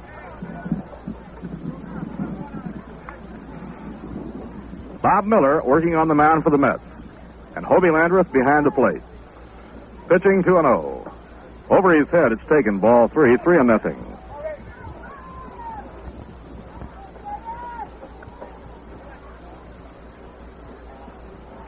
Last year, Kansas City played in a very spacious ballpark. They had the fences moved way back where they figured they would be out-homered by the opposition. The left field fence was about 380 feet. They're bringing it in this year. Ball 4, outside and low, and Miller walks Hauser on 4 pitches. And now, while Jose Tartabull comes up to hit, we'll pause for station identification. 810 on your dial, WGY, WGFM Schenectady, the smoothest sound around. Bob Murphy, along with Lindsey Nelson and Ralph Kiner from Connie Mack Stadium, West Palm Beach, Florida. The hitter is Jose Tartabull, the center fielder. He bunted for a hit in the first and lined to right field in the second. Left-hand hitter lines the ball hard into right, a clean base hit. Dick Hauser sprinting around second. He's on his way to third. The throw comes in from Gus Bell, and the A's have runners on first and third. This Tartabull putting together a strong game. He dumped a bunt down the third baseline, beat it out for a hit in the first. In the second, he hit a hard liner that Gus caught in right field, and now he singles with a liner into right. Now Cookie Lavagetto is sending the sign down toward the bullpen, and we may get some warm-up action for the Mets. The batter is Jerry Lumpy, the veteran second baseman. Lumpy hit a 2-run homer in the first and singled to center in the third. He's 2 for 2.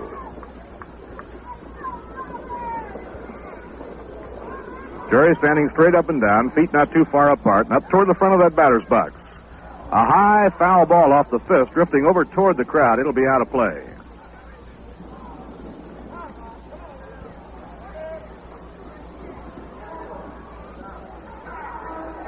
Runners on first and third, 1 down, last of the 4th inning, 10-5, the Mets in front. Cleanup hitter Norm Seaburn on deck, and then the left fielder Manny Jimenez. Next pitch.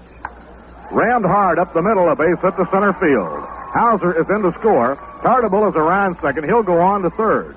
And now it's a 10-6 ball game. The Mets lead cut to 4.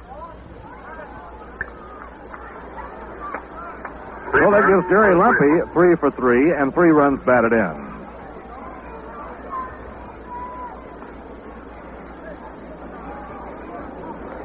Now we'll have the warm-up action in the Mets bullpen. Right-hander Bob Moorhead will start getting ready.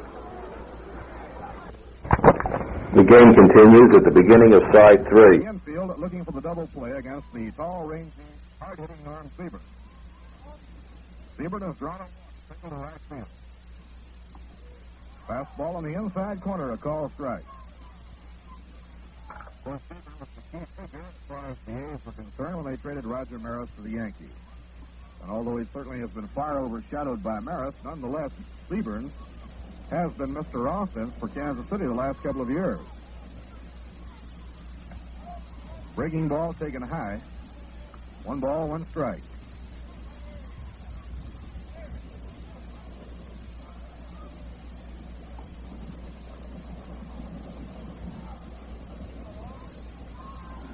Last year, Seaburn hit 18 home runs and knocked 98 runs in. He led the A's by a wide margin in the power departments. The same was true the previous year. A drive to right center field, hustling for it is Hickman. He'll have to play it on a hop. It's a base hit. Jose Tardable is in to score the 7th run of the game for the Kansas City A's. And they now have runners on first and second, 1 out. They have 2 runs in here in the last of the 4th inning. And that's 3 hits in a row. Tardable, Lumpy, and Seaburn connected. Jimenez, left fielder.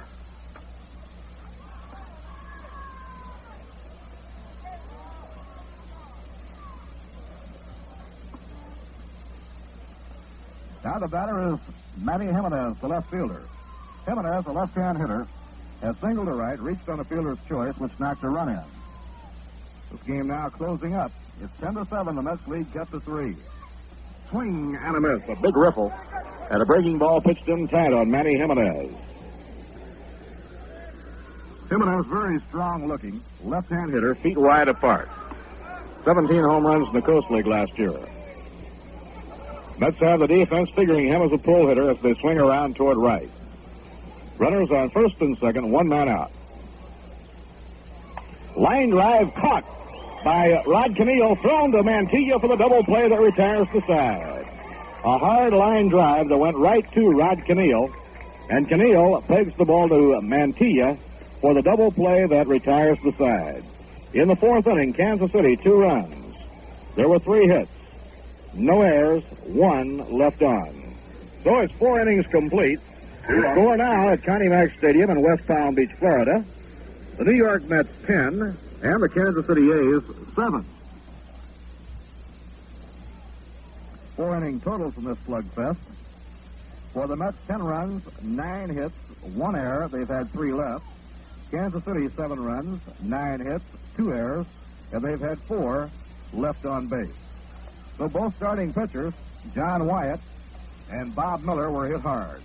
And we'll have a new pitcher in the game now for Kansas City as the veteran right-hander Gordon Jones comes on. Jones, previously with the San Francisco Giants, then he came along to the Baltimore Orioles with Jackie Brandt in the exchange that sent Billy Lowe's and Billy O'Dell to the Giants. Brandt developing into a real star in the outfield for the Orioles. And year before last, Gordon Jones turned in a very fine job as a short relief man for the Birds. He started last year with the Orioles, but when the cut-down date came with the number of young pitchers on the staff, Paul Richards sent Gordon Jones to Rochester in the International League. Fair, we hope you've got plenty of Rheingold on hand because, well, we're going to be playing ball again here in just a minute. So why not open up or order up a cold glass of Rheingold? It's beer as beer should taste.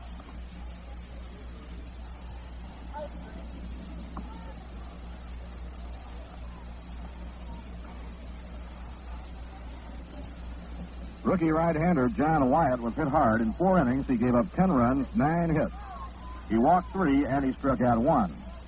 Heretofore, in the spring training appearances, Wyatt has been very impressive, and the A's were quite high on him. Hobie Landreth leading off against veteran right-hander Gordon Jones. Gordon actually is on the Portland roster. Taken high, ball 1. 31 years old. Not the type of pitcher that can overpower you. He relies on a good sinker and tries to keep everything down low. The infield and the outfield around toward right. Ball 2, 2 balls and no strikes.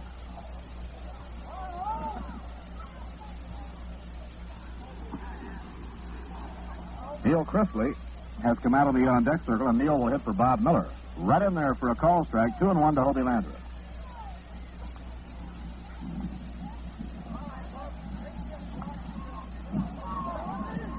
Bob Moorhead cranking up in the bullpen for the Mets. He'll be on to pitch in the last of the inning.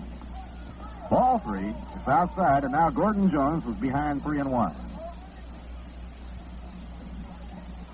Gordon Jones, who has spent time with the St. Louis Cardinals, San Francisco Giants, and the Baltimore Orioles. 3-1 delivery, and it's a high pop foul back toward the dugout. Hoping for a play as Hayward Sullivan. He's waved off by Wayne Causey, and he takes it. Third baseman Wayne Causey came right over side by side with him and took it. So it's 1 away in the top of the 5th inning, and the pinch hitter now is Neil Chrisley.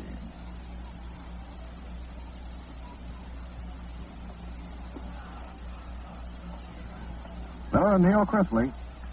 Number 8, Chrisley. Originally started out in baseball in the Boston Red Sox organization. Batting for Miller.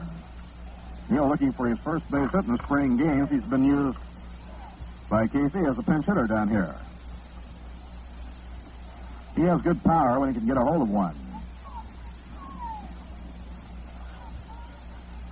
Now Gordon Jones looking into Haywood Sullivan for his sign. The right-hander winds and pitches. Strike on the inside corner. Jones pitched winter ball, and his arms seemed to gain in strength for him. He was striking out more hitters during the winter in winter ball than he normally had before. Breaking ball inside and low. 1 ball, 1 strike. Neil Cressley hitting. Dick Hauser has swung way over towards second. Back on the rim of the center field grass. Jerry Lumpy deep on the right side of the infield, and Norm Seaburn back deep. Swing and a miss on a fastball. 1-2 the count now on Neil Cressley, who's up hitting for Bob Miller.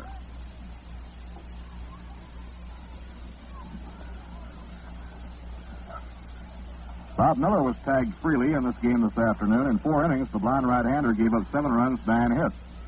Sidearm delivery, swung on it, missed. He struck him out. So Gordy Jones fans the pinch hitter Neil Cressley. 2 outs, nobody on now in the top of the 5th. There's Felix Mantilla coming up. Shortstop. Felix has been up 3 times today and been on base 3 times. He hit a line drive in the first inning that the center fielder Jose Tartabull dropped for an error. Walk in the 3rd, later scored. Andrew walked again in the 3rd. The 3rd inning, the Mets had 11 men up. In the dirt, no damage done, nobody on, ball 1. Well, for a team that has played 6 consecutive low-scoring, 1-run ball games, the game today is quite in contrast. During those 6 games, there were 2 1-0 ball games. Line drive through the hole, a base hit to left field. And so Felix Mantilla is on base for the 4th straight time.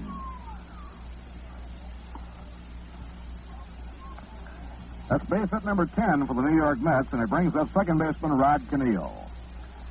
Rod reached safely in the 1st on a boot charge to Norm Seaburn. Then he smacked one down the left field line in the 3rd inning for a double. Was called out on strikes for the final out in the 3rd. Mantilla and Keneal were both up twice in the 3rd inning.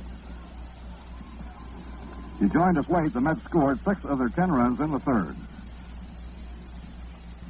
Ground ball bounced towards short to his right as Hauser. He grabs it, throws to Lumpy, and they get the force play on Mantilla to retire the side. So the Mets are out in their half of the 5th inning. No runs, 1 hit, no errors, 1 left on. We've come halfway, and at the end of 4.5 innings, the score, the New York Mets 10 and the Kansas City A's 7. Now the last of the 5th inning at Connie Mack Stadium, West Palm Beach, Florida, on a real sunny, pleasant afternoon. Bob Moorhead is on now to take over the pitching for the New York Mets. Bob Miller in 4 innings allowed 7 runs, 9 hits. He walked 3, and he struck out 4. Last year at Jersey City, Moorhead won 5 and lost 6. The year before last at Jersey City, he was 8 and 9. So Bob has had ample minor league experience beginning in 1957 when he pitched at Temple and at Allentown. Gino Samoli leading off against Bob Moorhead in the last of the 5th inning. The Mets out in front by 3. The windup by the right-hander. His pitch, swing and a miss, strike 1. Gino, playing right field, was up twice, and both times he took a called 3rd strike from Bob Miller.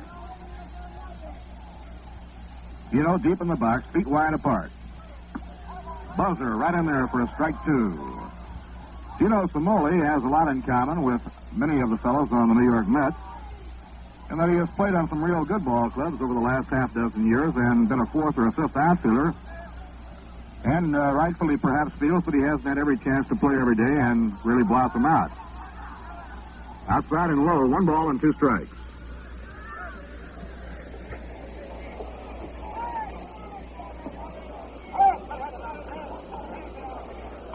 Gino Samoli facing Bob Moorhead, no relation to Seth Moorhead. The windup and the pitch on the way. Taken, ball 2, and the count is even at 2-2.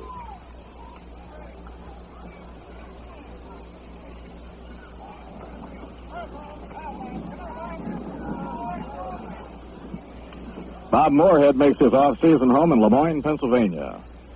He was born in Chambersburg, Pennsylvania. Strike 3 called. He whipped that one over the outside corner, and Gino Simoli, for the third straight time, is caught looking at a third strike. One away and nobody on, last of the 5th inning, and that brings up Wayne Causey. Wayne Causey, you may recall, was one of the flurry of bonus players signed by Paul Richards when he left the White Sox and took over in the dual role as general manager and field manager of the Baltimore Orioles. He's a left-hand hitter. Strike 1. Last year, Andy Carey opened the season at third for the A's. Then when Wayne Causey got a chance to play, he came through so well that the A's were able to trade Carey to the White Sox. Inside and low, 1 ball and 1 strike.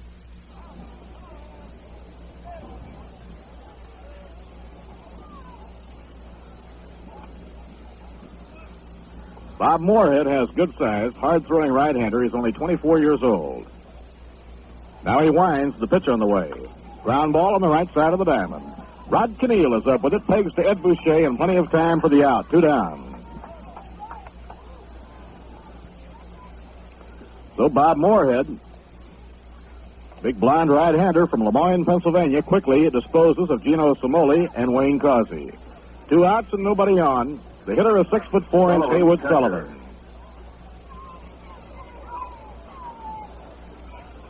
Moorhead cranking up. Down comes his pitch. Outside and low, it's ball 1.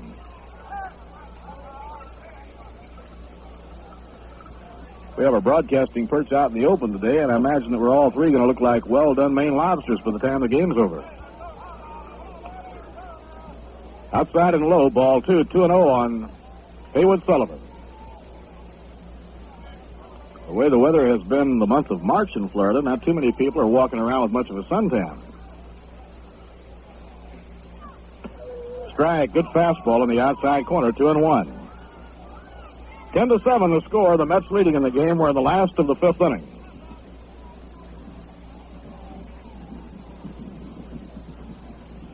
Pitching 2-1. Swing and a miss, and the count is even. JoJo White coaching at third, and Dario Lodajani on the lines at first for Kansas City. Eddie Lopat is the pitching coach, and Hank Bauer the manager. 2-2 pitch. He struck him out swinging. Very good inning for Bob Moorhead. He gets off to a good start. No runs, no hits, no errors, none left on. 5 innings complete, and the score, the New York Mets 10 and the Kansas City A's 7. Now we move along to the 6th inning at Connie Mack Stadium, West Palm Beach, Florida. Those of you planning to be with us tomorrow afternoon, the game will be at Pompano Beach against the new Washington Senators, managed by Mickey Vernon. The Monday game will be against the Baltimore Orioles at Miami Stadium. The Tuesday game in Fort Lauderdale against the New York Yankees. Then after the Tuesday game, the Mets and the Dodger plane fly back to the other coast to their home base, St. Petersburg, Florida. Now here we go, along to the 6th inning. A fellow coming up to the plate who hit a lot of home runs. And coming up to the mic, a man who hit a tremendous amount of home runs, Ralph Kiner. Thank you, Bob Murphy. All set to go in the top of the 6th with the New York Mets out in front by a score of 10-7. And the first batter, Gus Bell, left-handed batter against Gordon Jones, who came on in relief of John Wyatt. Jones, a right-hander, to the left-handed batter. First pitch is called strike 1. John Wyatt worked the first 4 innings, giving up all 10 of the runs in the ball game. 6 of those coming in the 3rd inning for the Mets, and then he allowed in that time, over his stint, 9 base hits. Gordon out with a slow curveball. It's outside, ball 1. 1 ball, 1 strike.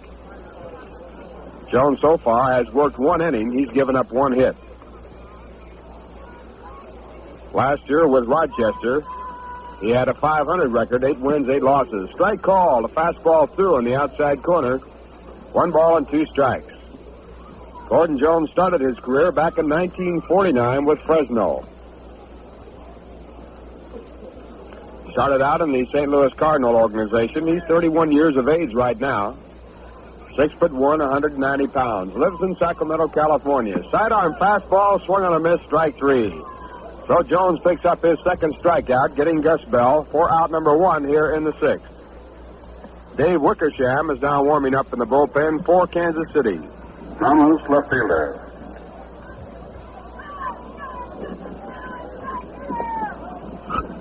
Frank Thomas stepping in. Gus Bell now 1 for 4 on the day. He has scored a run, and he has driven in 2 big ones. That was in the 3rd inning. Frank Thomas coming in. Perfect day, 2 for 2. Also a walk. He scored 3 times, and he's driven in 1. First pitch to Big Frank is a slow change of pace. Ball 1. Jones does not throw hard, as Bob Murphy told you earlier. Relies on a sinking fastball, throws a knuckleball, and fools around with a slider. There's a slow curve ball bouncing in the dirt. Ball 2. Getting by the catcher, Haywood Sullivan. 2-0. Mets lead by 3 runs. Top of the 6th inning. Frank Thomas came on in the game, batting .333. He had 6 runs batted in. So his 2 for 2 today will add to that average. And he now has 7 RBIs for the spring training season. Frank has missed some RBIs by not more than a couple feet on some long drives over the left field fence throughout the spring training season. Just foul. Fastball that's through high, ball 3. Frank last year had a big year for Milwaukee after being traded there from Chicago. The 3-0 pitch to Thomas. Strike called. He was taking 3 balls, 1 strike. Strangely enough, Thomas did not hit well in Chicago, and that has become a hitter's park. Years ago, the wind blew in most of the time in Wrigley Field there. But over the last 6 or 7 years, the prevailing wind has been out, and it's become quite a hitter's park. Ernie Banks doing very well there. One of the top hitting shortstops of all time. So now we have a 3-1 situation with Gordon Jones taking time on the mound. Now the windup to Frank Thomas, high inside, ball 4. So Thomas is on for the 4th straight time, his 2nd walk, and the batter stepping in, Ed Boucher, who is in the game as a batter for the first time, replacing Gil Hodges in the 5th inning. Walk number 4, picked up by the Mets in the ball game. They have a total of 10 hits. 10 hits and 10 runs. Back to Ernie Banks for a second. He's now playing first base for the Chicago Cubs. Fastball that's high, ball 1. Boucher, a left-handed batter, against the right-hander Gordon Jones.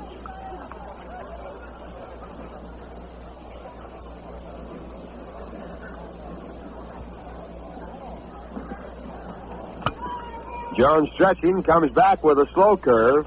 Ball 2.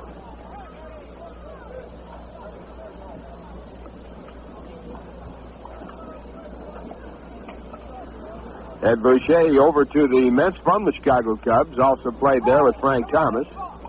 Had his best years with the Philadelphia Phillies. Left-handed batter with a slightly open stance right on top of the plate. Next pitch is low, ball 3. Boucher has a slight hitch in his swing, and Rogers Hornsby, the batting coach for the New York Mets, has been trying to work on him, trying to get the hitch out. I've found over my period of baseball that trying to get a hitch out of a swing is almost impossible. It's something that's just born in. Down too low with a fastball, ball 4. That moves Thomas up 90 feet down to second base. Boucher gets first free, and the batter now, Don Zimmer, and he's had quite a day. Zimmer, third baseman. Zimmer, a perfect day so far. A single and a run batted in the 1st inning. A double and a run batted in the 3rd inning. He also scored in that inning. And a double on a hit-and-run play to drive in a run in the 4th inning. 3 for 3. Don executed a perfect hit-and-run play with Frank Thomas on first base to drive Frank all the way in from first base. Curveball outside, ball 1. Zimmer, a right-handed batter. Mets now with runners at first and second. They lead 10-7. And there's one out here in the top of the 6th. Dave Wickersham still throwing in the bullpen for Kansas City. Next pitch to Zimmer, swung on a miss. A vicious swing, strike 1. 1 ball and 1 strike, and Sullivan now going out to talk it over with Jones. Evidently, he was crossed up in the signs. Haywood Sullivan, one of the all-time great football players for the University of Florida, now catching for Kansas City, started his career with the Boston Red Sox.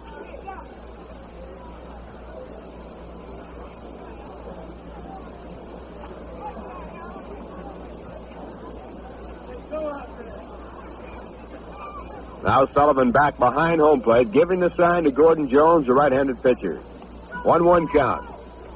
Don Zimmer crouched over, takes outside corner, strike two. Perfect curveball, breaking on the outside corner, 1 ball and 2 strikes. Outfield shaded just a shade towards right field, and the center fielder playing very deep. Zimmer chased him all the way to the 383-foot mark in center field with a double. There's a ground ball down to the shortstop. It goes on through into left field. Coming around from third base, Frank Thomas. And going to third base, Boucher. The throw there, not in time, and Zimmer holds it first. Well, we'll have to wait and see how that scored. It scored an error. They had no chance at 2. The ball was a fairly tough chance, and Hauser going over to his right, got to the ball, but it went on through. So that adds a run to the 10 that the New York Mets have. The score now 11-7, and runners are now at first and third, and Jim Hickman the batter.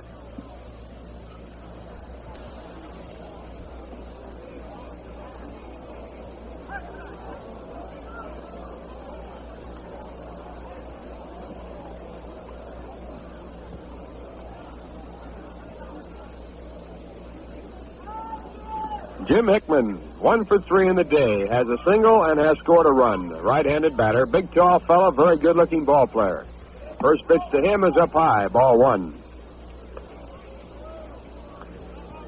As Bob Murphy told you earlier, this fellow showed us a great arm yesterday on a fine throw from left field. Has very graceful actions in the outfield, runs very smoothly, throws very well, and if he can hit, he can really add to his future. There's a pop-up in foul territory. The first baseman, Seaburn, coming over and making the catch. The runners hold. So that's out number 2 as Hickman goes down, and that brings up Hobie Landreth, the catcher.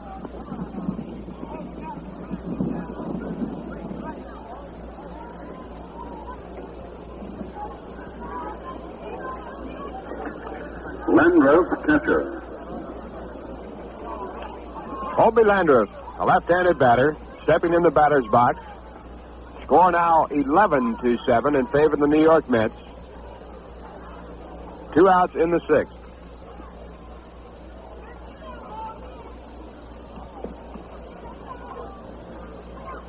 First pitch to Hobie is a strike called, and we pause now for station identification. Strike count. Hobie Landreth the batter with 2 outs, and the next pitch is drilled through the center into center field. A base hit. That'll score a run. Run number 12. There goes Zimmer to third base. The throw is not in time as Zimmer makes a head-first slide, and on the throw to third, Landreth goes on down to second. Zimmer with a fine head-first belly slide, getting in there, beating the throw, just barely beating the throw. And now the Mets lead by a score 12-7. A base hit for Hobie Landreth, and that brings up the pitcher for the first time, Bob Moorhead. Number 22, Bob Moorhead. Bob Moorhead, pitcher.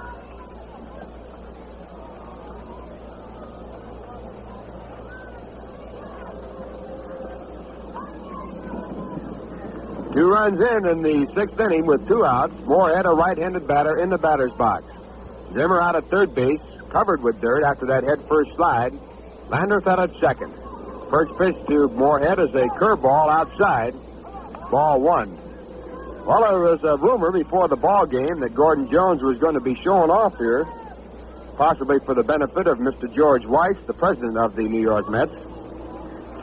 But Jones has not looked too good in his short stint against the Mets today. There's a slider that's outside, ball 2.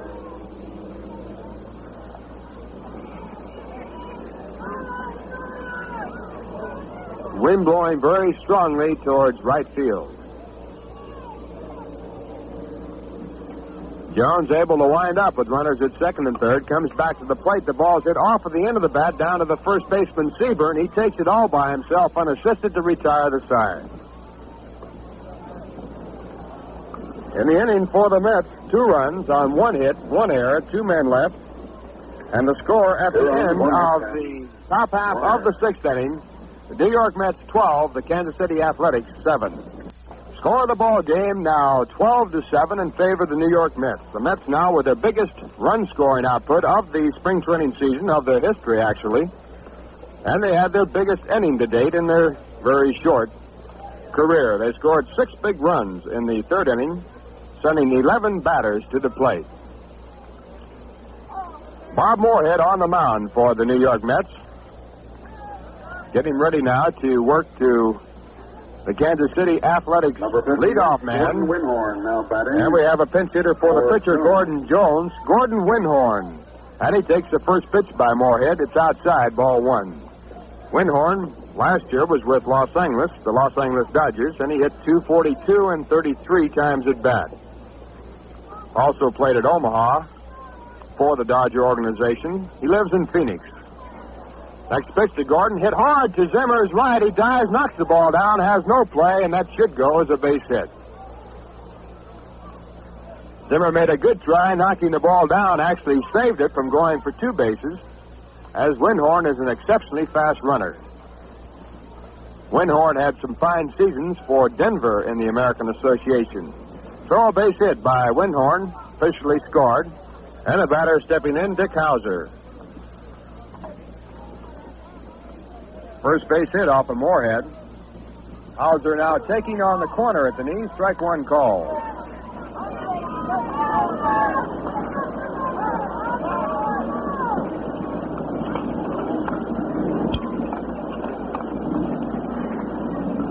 Winhorn not being held on by Boucher. And the next pitch to Hauser, good curveball. Call strike 2. Boucher playing behind the man, as he does not figure to run, as the Kansas City Athletics trail in the ball game by 5 runs. Bottom half of the 6th inning, and it's percentage baseball to play it safe at the spot and go for the big inning. Strike 2 pitch, just missing, a curveball, ball 1. 1-2.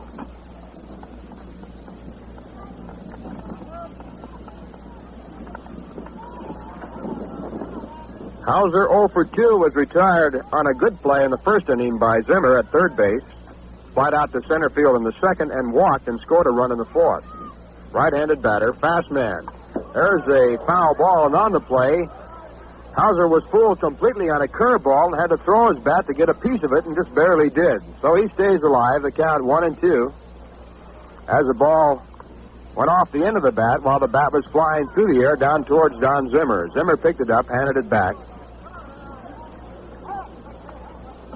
Well, that's when you're having a good year, when you can throw the bat at the ball and still stay alive. One of the all-time great bat throwers and base hitters off of bat throwing was Dixie Walker of the Brooklyn Dodgers. There's a curve that's down low, ball 2.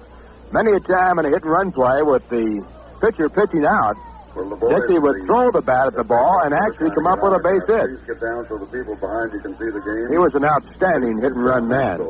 Get down so they can see the game. Dixie now living down in Birmingham, Alabama. Ground ball down to Zimmer. He's going to second with it. In time to first base. In time. Not in time.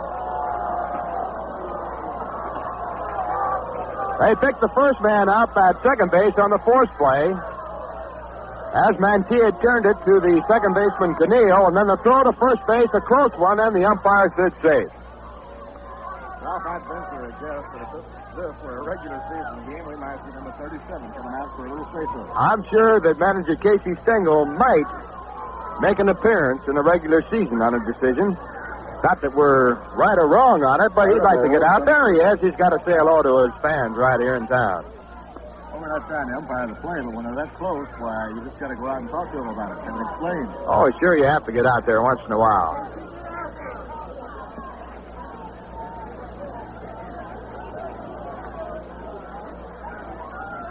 So if you're scoring, Winhorn is out 6-4. Dick Hauser is safe in the force play at second. There's one out, and the batter stepping in, Jose Tardabol. Left-handed batter, he takes the strike. Tardabol played at Victoria last year, hitting .304. In this game, he is 2 for 3. Bunted for a base hit in the first inning and scored a run. Then lined one to right field that was caught in the second. Then singled to right field in the fourth and scored a run. Pitch is outside, ball 1. 1 ball, 1 strike. Tardabol looks like a pretty good prospect.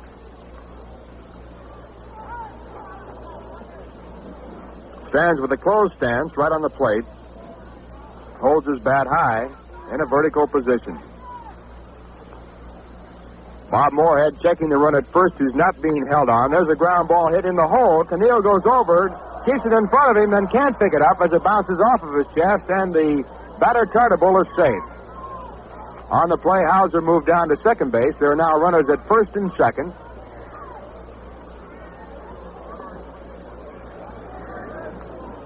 And we're waiting now to see how they score the ball. Here's second baseman.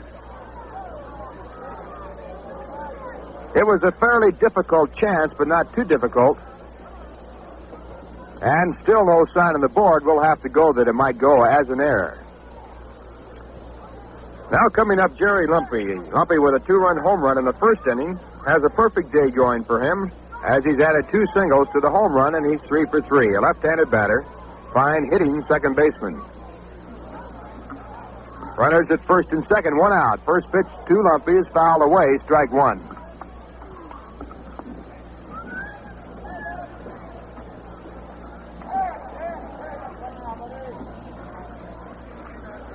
Now Lindsey Nelson, returning from a short trip down to the press box, has informed us that it was scored as an error.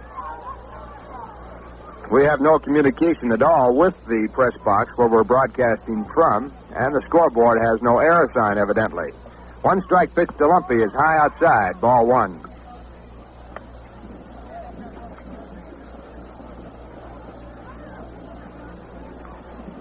Lumpy last year batted a fine .293 for the Kansas City Athletics.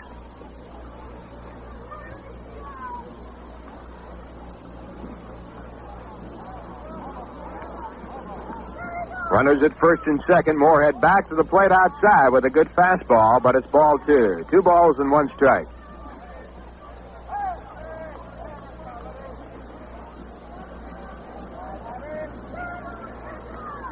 Moorhead in his first jam since he has been in the ball game. He came on in the 5th inning in replace of Bob Miller. He has yet to give up anything that looks like a big hit. He has allowed 1 so far. That was off the glove of Zimmer. Now the next pitch is lined to center field. This could drop in. The center fielder Hickman comes in, traps it, comes up with the ball, and now going over to third base after holding up to see if the ball would be caught was Dick Hauser. So on the play, the runners move up 1 base. They are now loaded up, and the batter stepping on is Norm Seaburn. That was a fine play by Hickman in center field, charging the sharply hit line drive. He got it on the trap. The umpire had to give the sign to indicate it was trapped and not caught in the air. And holding up on the bases, the runners did have a chance to move up 1. So now Moorhead in his first big jam, and Lumpy steps in. Lumpy now 4 for 4. Make that Seaburn steps in. Lumpy now 4 for 4 with his base hit. Seaburn also a perfect day, 2 for 2. Checks on the swing, but it's called a strike. Curveball by Moorhead. Norm Seaburn walked in the first inning, then singled to right field in the 3rd and singled to center in the 4th. Last year he had .296 for the Kansas City Athletics. Wears glasses, bats from the left-hand side. Bases loaded. Moorhead into the full windup. Comes back with a slider that's ball 2.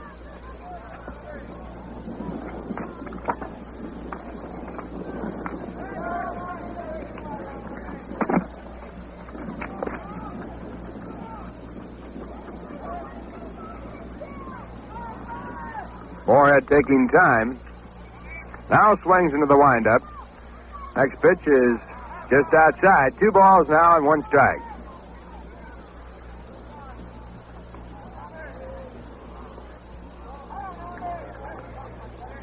Kansas City has a 3-game win streak going for them, as has the New York Mets.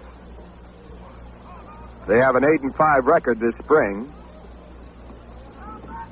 Moorhead now into the full windup, comes back with a curve, and it's fouled away, strike 2. 2 balls and 2 strikes. 1 out, the score 12-7 in favor of the New York Mets.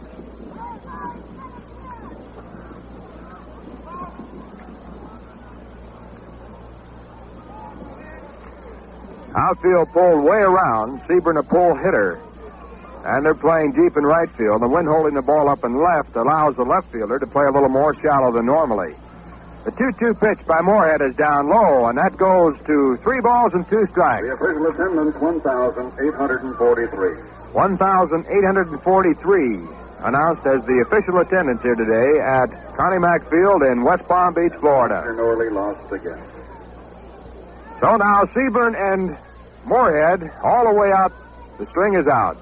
3-2. They battle right down to the line and into the stretch now as Moorhead checks the runners, backs off the mound. Bob Moorhead going into the stretch position to keep the runners from moving. Now changes to the full windup as they will not be moving with 1 out. Next pitch is checking a swing down on the ground. The play is coming home. Landreth makes the catch on the force play, and that retires out number 2. On the play, of course, the runners all moving up. And Seaburn would have had a walk. He tried to check on the swing. The ball was high and away, but couldn't get his bat out of the way.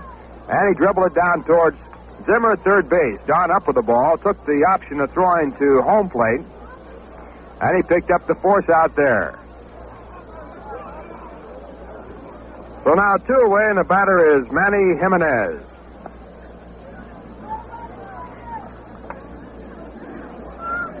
Jimenez, left fielder.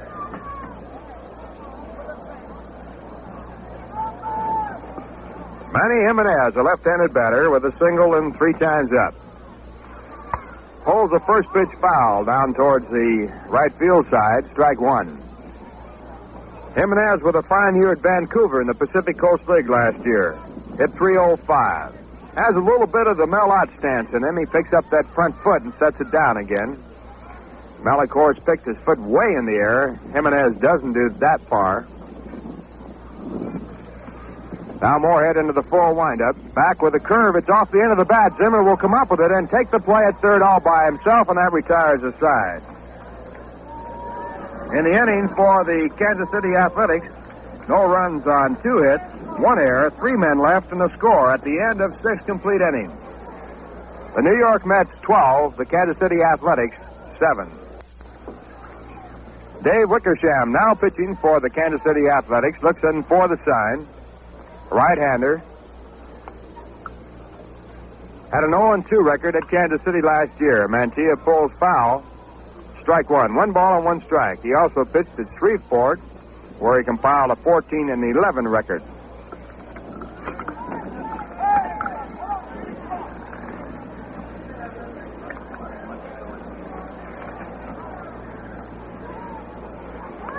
Wickersham, 26 years of age, 6'3", comes back to Mantilla with a slider. He jumps high in the air as Mantilla hits it back through the box, hauls it down, throws over to Seaburn at first, and he gets his first man.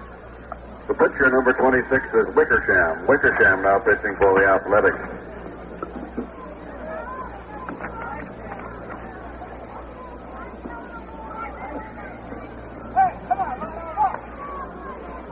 That brings up Rod Cannell. Rod with a double and 4 times up. Has scored 2 runs, batting for the right-hand side.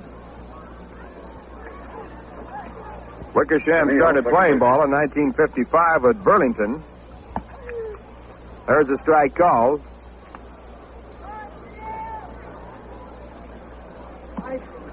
Sitting down right below us, Mrs. Joan Payson, who threw a very fine party for the ball club last night.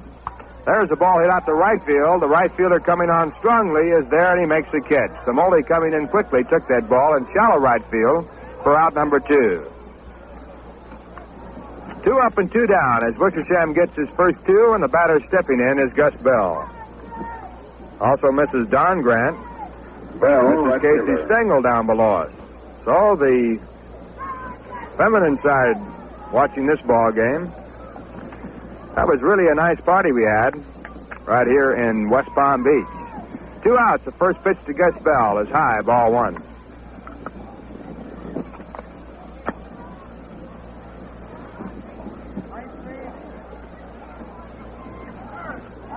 Wickersham back to the big left-handed batter with a slider that's down low, ball 2. Ralph, I didn't realize you were such a big shrimp scampi fan last night at that party. Oh, you'd have to go for shrimp scampi the way that tasted. You were doing a pretty good job in there yourself. You didn't pass up anything. Oh, I had both feet the trough. I gotta admit that. Oh, you were swinging away with both hands. 2-ball pitch is called, strike 1. 2-1. don't let our sidekick get away with too much either. He was in there pretty good, too. You know, he's kind of a sprinter at that table. I think you and I are kind of stretch runners. He's a sneaky eater. You got to watch him all the time. He's not doing much talking, and he's eating all the way. Foul tip, strike 2. 2-2. And we had background music with Louis Efferrap doing the singing. That's gone too far, though.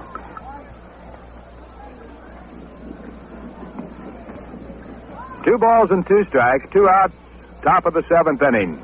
Mets have a lead of 5 runs. It's 12-7. Gus Bell, the batter. Wickersham with a 2-2 pitch, a curveball that's slow, and the count goes full, 3-2. Gus has 1 hit. That drove in 2 runs, a single to center field, and 4 times up. 3-2 pitch to Gus is outside and high, ball 4. That puts Gus at first base and brings up Frank Thomas. Thomas, left fielder.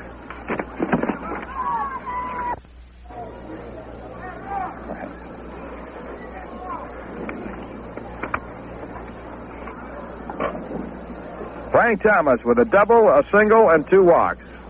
He's been on base 4 times, driven in 1 run, and he scored 4 runs. Thomas, a busy man. Got a good workout, scoring from first base on a hit-and-run play. Curveball, it's inside to Frank, ball 1. Demerit now running for Bell. Demerit running for Bell.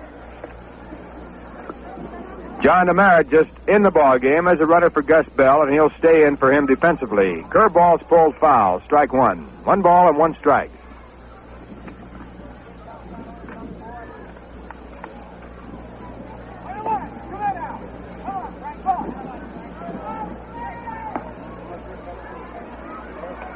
Warming up in the bullpen for the Mets, Joe Christopher, so possibly Casey will give his veterans a little rest here. Another ball game coming your way tomorrow. Swing at a curveball. It's down in the dirt. Strike 2. Thomas Poole went for it. 1 ball and 2 strikes. Tomorrow the Mets will play the Washington Senators for the first time. And that game will come your way from Pompano Beach, Florida. As the Mets make their swing around the east coast of the Florida state. Monday, they'll be playing in Miami against Baltimore. There goes the runner, Demerit. The foul tip will bring him back, and the count will stay at 1-2. Thomas swinging at that ball, fouled it off the end of the bat. Demerit coming back to first base. Frank is having a very good spring, and an awful lot of the hopes of the Mets will be resting on his big bat. Frank is actually looking forward to playing in the Polo Grounds. He's a very strong pull hitter, and the short left field fence there will allow a lot of his balls to go in the stands fair. There goes the runner again. This one's off the end of the bat into right field, a base hit. Demerit will get third base with no trouble. The throw goes to second, and Thomas gets another base hit. That puts him on for the 5th time, his third base hit, and brings up Ed Boucher. Runners now at first and third. First baseman.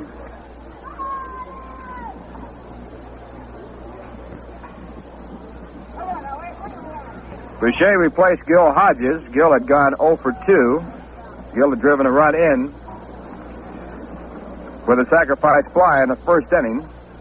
Boucher walked in his only time at bat and scored a run. Now running at first base for Frank Thomas, Joe Christopher. Running for Thomas. Christopher.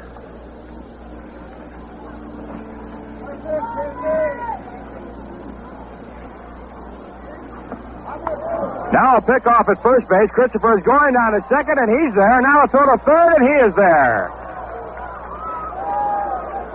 Christopher with a lead, broke from first base. They had him in a trap play, and when Seaburn took too much time, Christopher beat whatever could have happened at second, got in there safely, and then the runner at third base, Demerit, down the line, almost got picked off as a long throw came over to third, but he slid back in safely. So now the runners at second and third, as Christopher played heads-up ball, took advantage of a lapse on the Kansas City pitcher's side. Actually, we can't blame the pitcher too much. It was one of those plays. Wickersham on the mound will go into the full windup, and his first pitch to Boucher is down and outside, ball 1. That'll go officially as a stolen base for Joe Christopher.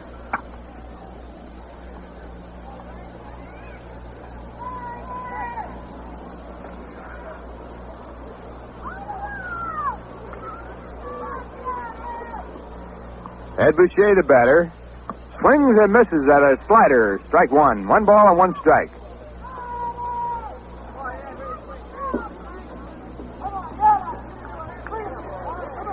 "12-7 game. Mets lead it. Top of the 7th inning.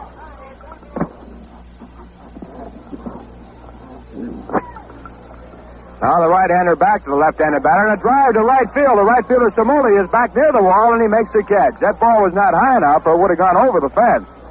Sharp line drive that retires the side. In the inning for the New York Mets, no runs on 1 hit, no errors, 2 men left on. And the score at the end of 6 1/2 innings of play, the New York Mets 12, the Kansas City Athletics 7.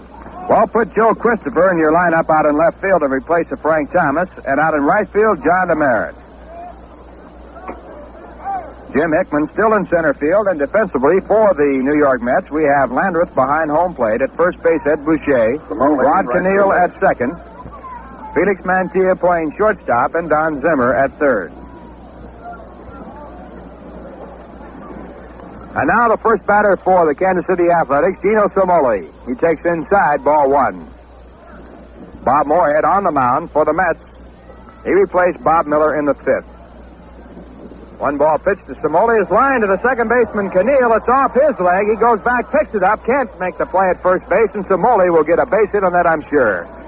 That ball was rifled, a shot to the second baseman's right. Canneel went over. The ball bounced off his thigh. He did block it enough to get a hold of it in about 3 steps. Had no chance to make a play at first. Third baseman. So Samoli, after striking out 3 times, gets a base hit, and that brings up Wayne Causey, the third baseman.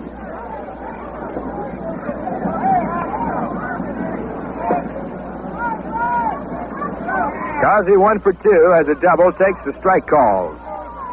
Wayne batted .276 for the Kansas City Athletics last year. Left-handed batter, not much power. Although he doubled off the wall. He's a spray hitter.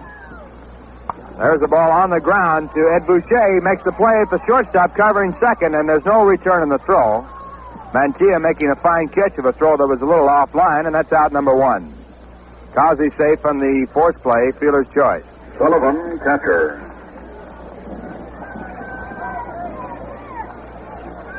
That brings up Haywood Sullivan. Big catcher, 0 for 3. He struck out twice and grounded out to the shortstop.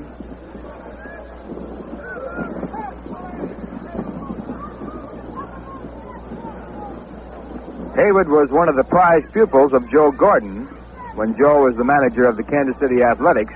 Joe also working hard on being a batting instructor right now for the Los Angeles Angels. Curveball outside, ball 1.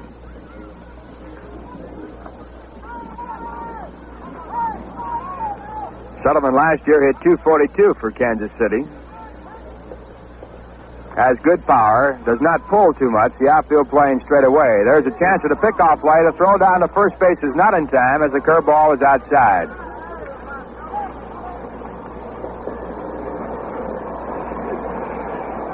Wayne Causey at first base, not being held on by Ed Boucher. 12-7 game. The Mets lead it, bottom half of the 7th.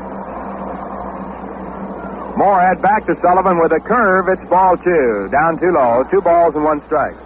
Ralph, I guess we're going to check our time. We'll see more is going by. That train's always on time. The 4 o'clock, huh?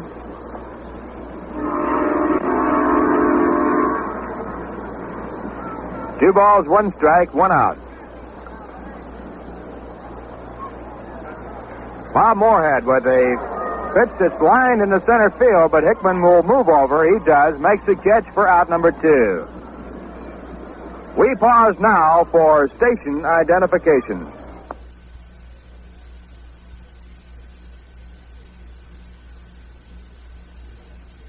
This is WGY Schenectady, 810 on your radio dial. Third pitcher for Kansas City, Dave Wickersham, a right-handed batter. 2 outs to score 12-7. The New York Mets out in front. runner at first base, and there's a bunt down the third base side, but Zimmer was in on it. He saw it all the way, comes up with the ball, makes the throw to first base, and they get their men. Heads up ball by Don Zimmer, and that retires the side in the inning for the Kansas City Athletics. No runs, one hit, no errors, one man left, and the score at the end of 7. No runs, one hit. The New York Mets 12, the Kansas City Athletics 7. Right, Bob Murphy, and Don Zimmer steps into the batter's box. What a day this fellow's had. He's single, he's doubled twice, he was on an error, he's driven in 4 runs. A great afternoon for Don Zimmer. Right-hand batter, and he's facing Dave Wickersham, who is the third hurler of the day out there for manager Hank Bauer's Kansas City Athletics. The top half of the 8th inning as Wickersham has the sign. Winds and fires, and it's a call strike one. Bill Kinnaman of the American League calling balls and strikes behind the plate this afternoon. Paul Pryor of the National League at first, Joe Linsalata of the American League at second, and Tom Gorman of the National League at third. That pitch is low and outside. It's ball 2 to Don Zimmer. He'll be followed by Jim Hickman.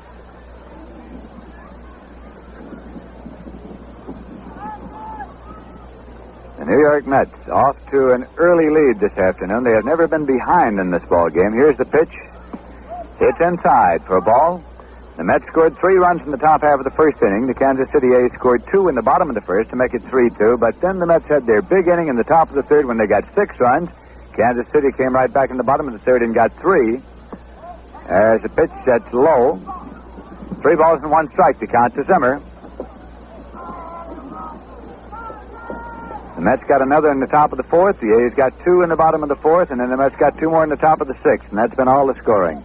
That pitch is high, and Zimmer is on base for the 5th time today. Throwing a base on balls from Wickersham. And that brings up Jim Hickman. Jim Hickman flied to right, singled to drive in 2 runs in the 3rd inning, struck out and fouled out to the first baseman. Jim Hickman, part of the speed outfield that manager Casey Stengel now has in the ball game. The 3 outfielders he has in the ball game right now can move, they can throw. A fine defensive unit that he has here to protect the lead going into the late innings. Dave Wickersham into the stretch. Zimmer leads. Here's the pitch to Hickman. It's a call strike. Hickman, Christopher, and Demerit are the outfielders in the ball game in the lineup right now for manager Casey Stengel's Mets. Hickman started the ball game and has been in there all the way. Christopher came in place of Frank Thomas. Demerit came in place of Gus Bell. Here's a ground ball to the shortstop. Dick Hauser up with it, bobbles it, can't make a play. It ran up his sleeve. Both runners are safe. As Hauser came over, it simply ran up his sleeve, and Hickman is on the bobble. Zimmer safe at second, Hickman safe at first, and catcher Hobie Landis coming up. Left-hand batter. Landis, catcher. That is the 4th Kansas City error of this afternoon.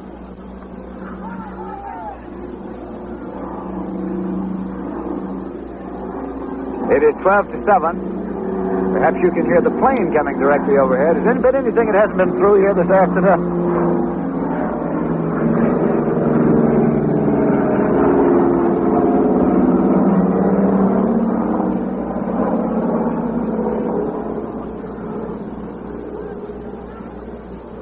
All right, now with the plane having passed over, we're set to play once again as Dave Wickersham had taken time out. Now he's up on the rubber. Checks the runners. They're going. There's a foul ball. Off to out of Hobie Landis. Out of play, and that'll bring them back. Zimmer and Hickman off and running on the pitch. They return to their bases. Lindsay, one time I was playing down in Mexico, and they held up the game, and coming through the center field fence was one of those little push carts with 2 guys going up and down, one on each side, pumping it right through the ballpark. Maybe we'll see that again here today. I tell you, I wouldn't be surprised at all. Don Zimmer at second. Jim Hickman at first.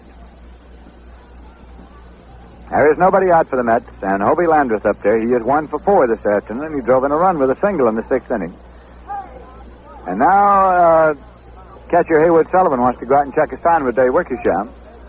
Do that in a hurry. He comes right back. 1 strike count to Landreth on the foul ball.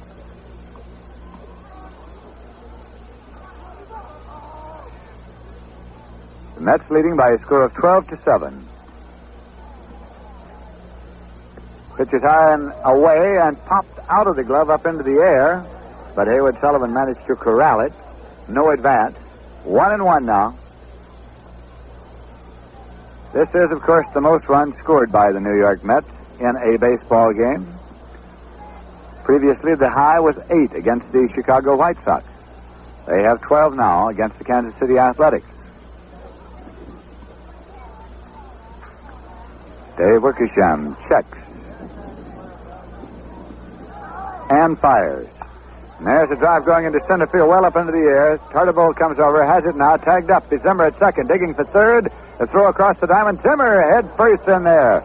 And grabs onto the bag. Don Zimmer with that exciting on-your-chest slide into the bag. A la Pepper Martin, Yogi Berra, and a number of others. So he has tagged up and moved to third after the catch of the fly ball to center field. And it's going to be Bob Moorhead hitting for himself. His turn, and he's going to hit. Runners at first and third now. Hickman at first. Zimmer at third. Bob Moorhead is a right-hander all the way. It's been a sunny afternoon all the way here in West Palm Beach, Florida at Connie Mack Field.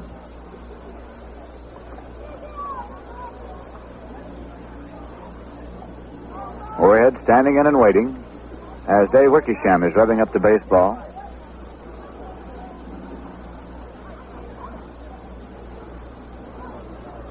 Here's the stretch and the pitch.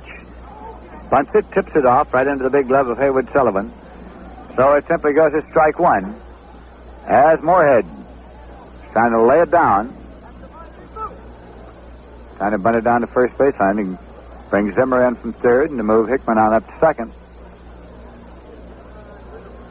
12-7 ball game. You never get too many.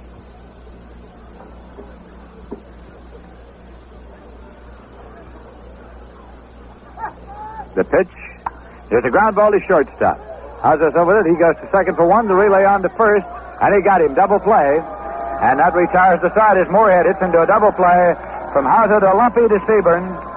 From 6-4 to 3 if you're scoring. And in the top half of the eighth inning, the New York Mets go out with no runs on no hits, 1 error, and 1 man left on base. And so at the end of 7 1/2 innings of play, the score is the New York Mets 12 and the Kansas City A's 7. This is Lindsey Nelson with Bob Murphy and Ralph Kiner here at Connie Mack Field in West Palm Beach, Florida, as we're going to the bottom half of the eighth inning, and the Kansas City Athletics will have the head of the batting order up. Dick Hauser, the leadoff man. He's been up 3 times officially without a hit. He walked once and has scored 1 run in this afternoon's ball game, in which the Mets lead by a score of 12-7. On the mound, Bob Moorhead. Hauser, shortstop. Around the infield defensively for the Mets, in case you've just joined us, Ed Boucher is the first baseman, Rod Kinneal is the second baseman, Felix Mantilla at short, and Don Zimmer at third. There's a ground ball to third. Zimmer has it, straightens up, throws to Boucher. He's out at first base. Hauser has grounded out. So there is 1 away, and that brings up center fielder Jose Tartabull. He bunted safely for a single in the first inning, flied to right, singled with a line drive to right in the fourth, and was on an error in the sixth. So he's been on 3 times. He is 2 for 4 officially. Pitch is in there for a called strike 1. Give it a little hop, skip, and jump. But it was a called strike.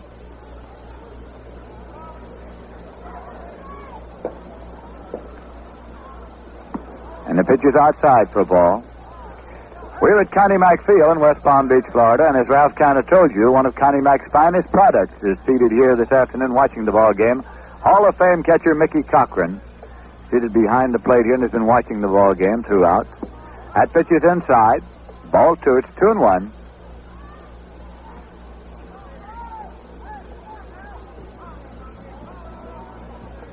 Cochran, of course, went on from the Athletics to manage the Detroit Tigers.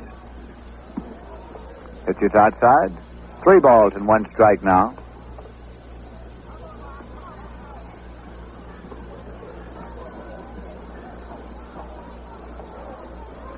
3-1 with one man out. Pitch to try to bull in there for a called strike. He was taking all the way. It's 3-2. As has been the case with a number of playing managers, one of the greatest attributes that manager Cochran had was the fact that he had a catcher named Cochran also. Here's a ground ball going to first baseman Ed Boucher. He feels it, makes the play to Moorhead covering. He's out at first base. Tartabull grounding out from Ed Boucher to Bob Moorhead, the pitcher covering. 2 men out, and Jerry Lumpy's coming up. Lumpy is 4 for 4 today. He's had a big day. He hit a home run, a 2-run home run in the first inning. He singled in the third. He singled a drive and a run in the fourth and singled in the sixth. 4 for 4, Jerry Lumpy.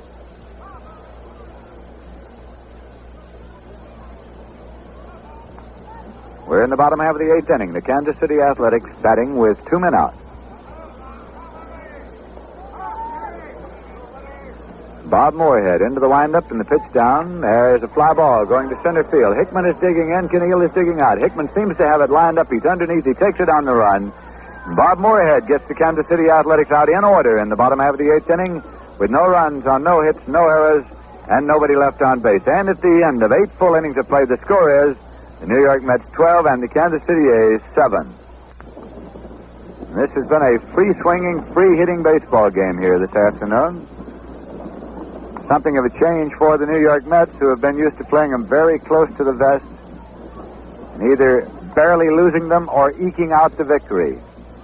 Either way you look at it, it's exciting baseball. And that's the kind you'll see at the Polo Grounds all season long as National League Baseball comes back to the city of New York on April 13th, with the Pittsburgh Pirates coming in for a single game on Friday, April 13th, another single game on Saturday the 14th, and a big doubleheader at the Polo Grounds on the 15th. Felix Mantilla is at the plate now for the New York Mets. He's been on base 4 times this afternoon. And there's a drive going deep to left center field. Could be an in-betweener, and it's got to be just that. Mantilla turns first, digs for second. Manny Jimenez runs it down, whips it in, and Mantilla turns second, holds up right there. Felix Mantilla with a well-hit ball in between left fielder Manny Jimenez and center fielder Jose Tartabull. It went all the way to the scoreboard.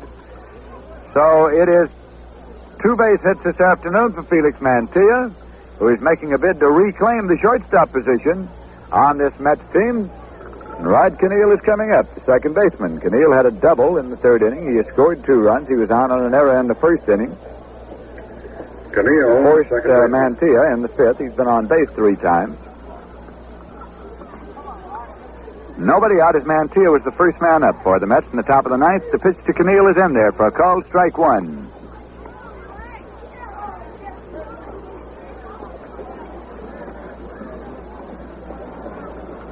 Dave Wickersham, the Kansas City pitching. Herb Mulford is now throwing in the bullpen for the New York Mets. Herb Mulford. Pitch is low, and it's ball 1. 1 ball and 1 strike.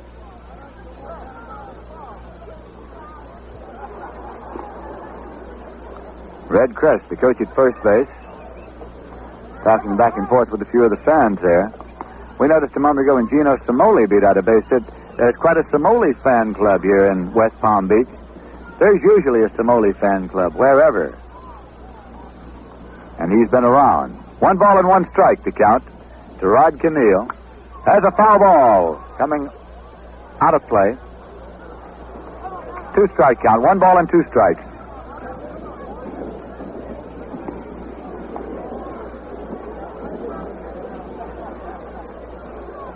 Directly after this ball game, the New York Mets will be moving on into Miami, Florida, where they'll be based for 3 ball games coming up against the Washington Senators, the Baltimore Orioles, and the New York Yankees.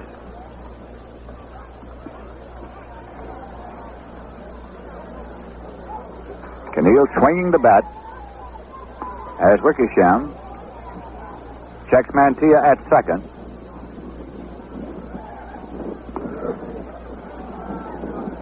Here's the pitch. Swing and a miss. So he struck him out. 1 man out. Mantilla still at second. And that will bring up John DeMeritt. John DeMeritt came in to run for Gus Bell after Bell walked in the 7th inning. So this is DeMeritt's first time up. 29, Johnny DeMeritt, right fielder. Merritt with the open stance. Up there and waiting. Here's the pitch, and there's a ground ball to third, taken down there by Kazi. He throws over to first in time. Now Mantilla's going to third, to throw back to third. He's safe at third base. So, John DeMeritt is grounded out, 5-3 if you're scoring from Wayne Cousins to Norm Sebring. And Felix Mantilla waited until the throw started across and then advanced to third on the play. So there are 2 men out. Mantilla's at third, and Joe Christopher is coming up. Christopher ran for Frank Thomas after Thomas singled in the 7th inning. Lots of speed. Number 23, Joe Christopher, left fielder. Top half of the 9th inning. The New York Mets had Batten leading in the ballgame by a score of 12-7.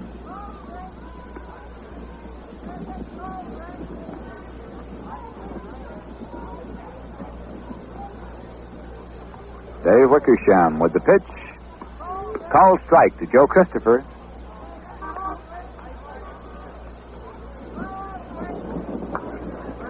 And the Pittsburgh Pirates are making their stretch drive to win the pennant in 1960, and then, of course, they went on to defeat the New York Yankees in the World Series. Joe Christopher played a very important part in that stretch drive, figuring in several important victories of the Pirates in the days when they were hanging in there.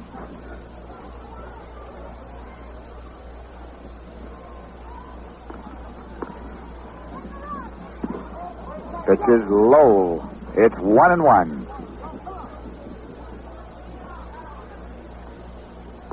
Matter of fact, that year the Pirates had Gino Cimoli and Joe Christopher as their extra outfielders.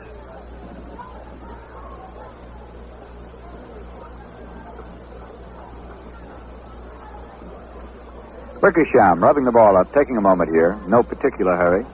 Felix Mantilla is on at third. There are 2 men out, and the count is 1-1 strike to Joe Christopher.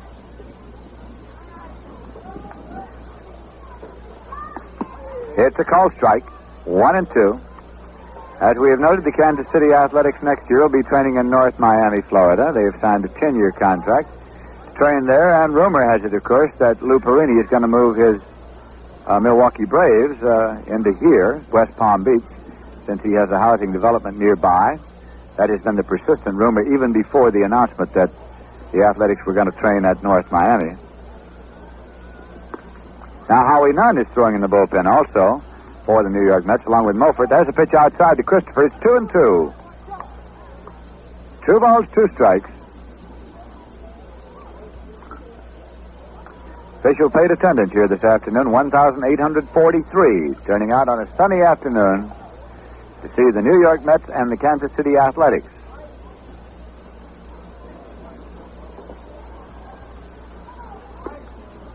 Right-hander Dave Wickersham for Kansas City starts his windup.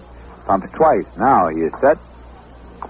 That's a little nubber down to the third baseline. Fielded by Wickersham with a bare hand. Throws over to first base. Not in time. The run is scored by Mantilla as Christopher is safe at first base, beating it out for a base hit. Dave Wickersham came over barehanded. It had to get set to throw, and it came up in one big hop, but Christopher was across the bag at first. He gets a single and a run batted in. A little nubber down the third baseline. Boucher, first baseman. So Mantilla has scored for the 13th run of the New York Mets, and they lead 13-7, and Ed Boucher is up there with 2 men out and a runner at first.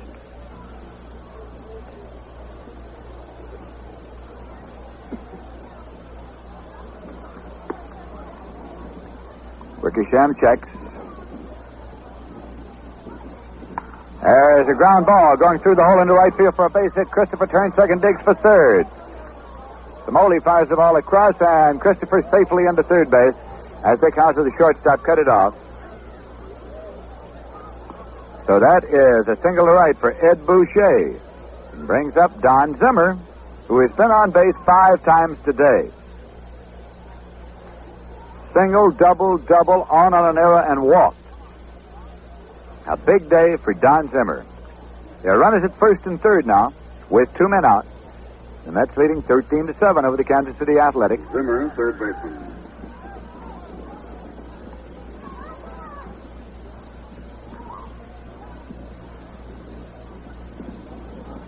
Charles Wickersham, the right-hander, has the sign now. Checks the runners, pitches inside to Zimmer, and now it's Boucher on a delayed steal. He's caught in a rundown between first and second. Christopher has crossed the plate. And now Boucher is tagged out.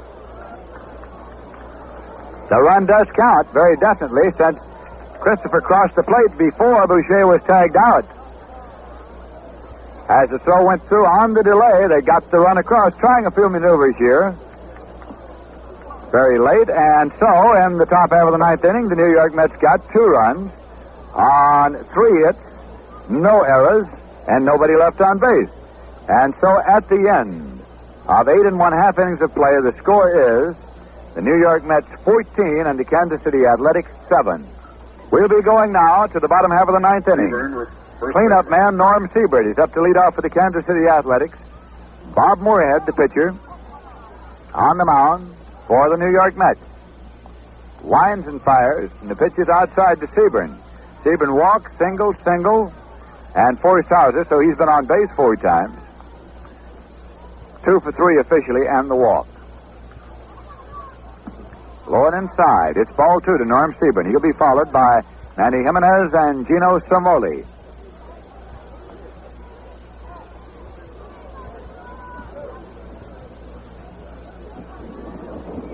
Moorhead's pitch, down low. Ball 3, it's 3-0. Herb Mulford and Howie Nunn throwing in the bullpen for the New York Mets. Trying this afternoon to even up their Grapefruit League record. It's in there for a called strike. It's 3-1, the automatic strike right down the pike to Norm Sebring.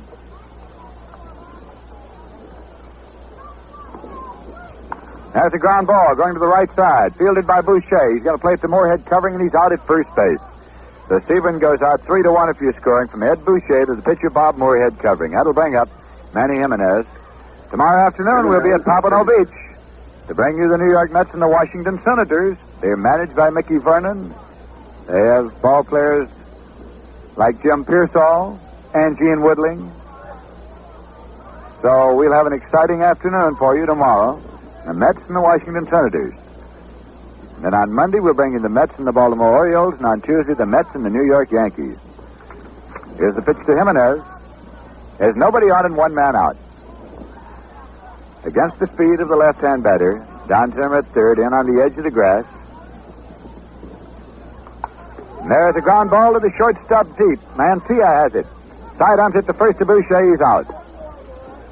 So Manny Jimenez hit the ball hard, but directly at Felix Mancia, who sidearmed it over to Ed Boucher at first there. 2 men out. Gino Somoli is coming up. Right now, the New York Mets are 1 put-out away from having even their Grapefruit League record at 500, 7 wins and 7 losses. Bob Moorhead brings it inside for ball 1 to Gino Somoli. The New York Mets lead here by a score of 14-7 over the Kansas City Athletics, and we're in the bottom half of the ninth inning. Has a fly ball going to right field. It is sending John DeMeritt back. He's near the wall. DeMeritt takes it over his shoulder for the out. That ends the ball game as Somoli flies out deep to John DeMeritt near the wall and right. And so in the bottom half of the ninth inning, Bob Moorhead has managed to get the Kansas City Athletics out of their order with no runs on no hits, no errors, and nobody left on base. We'll have the summary in just a moment. Right now, the final score, the New York Mets 14 and the Kansas City A's 7.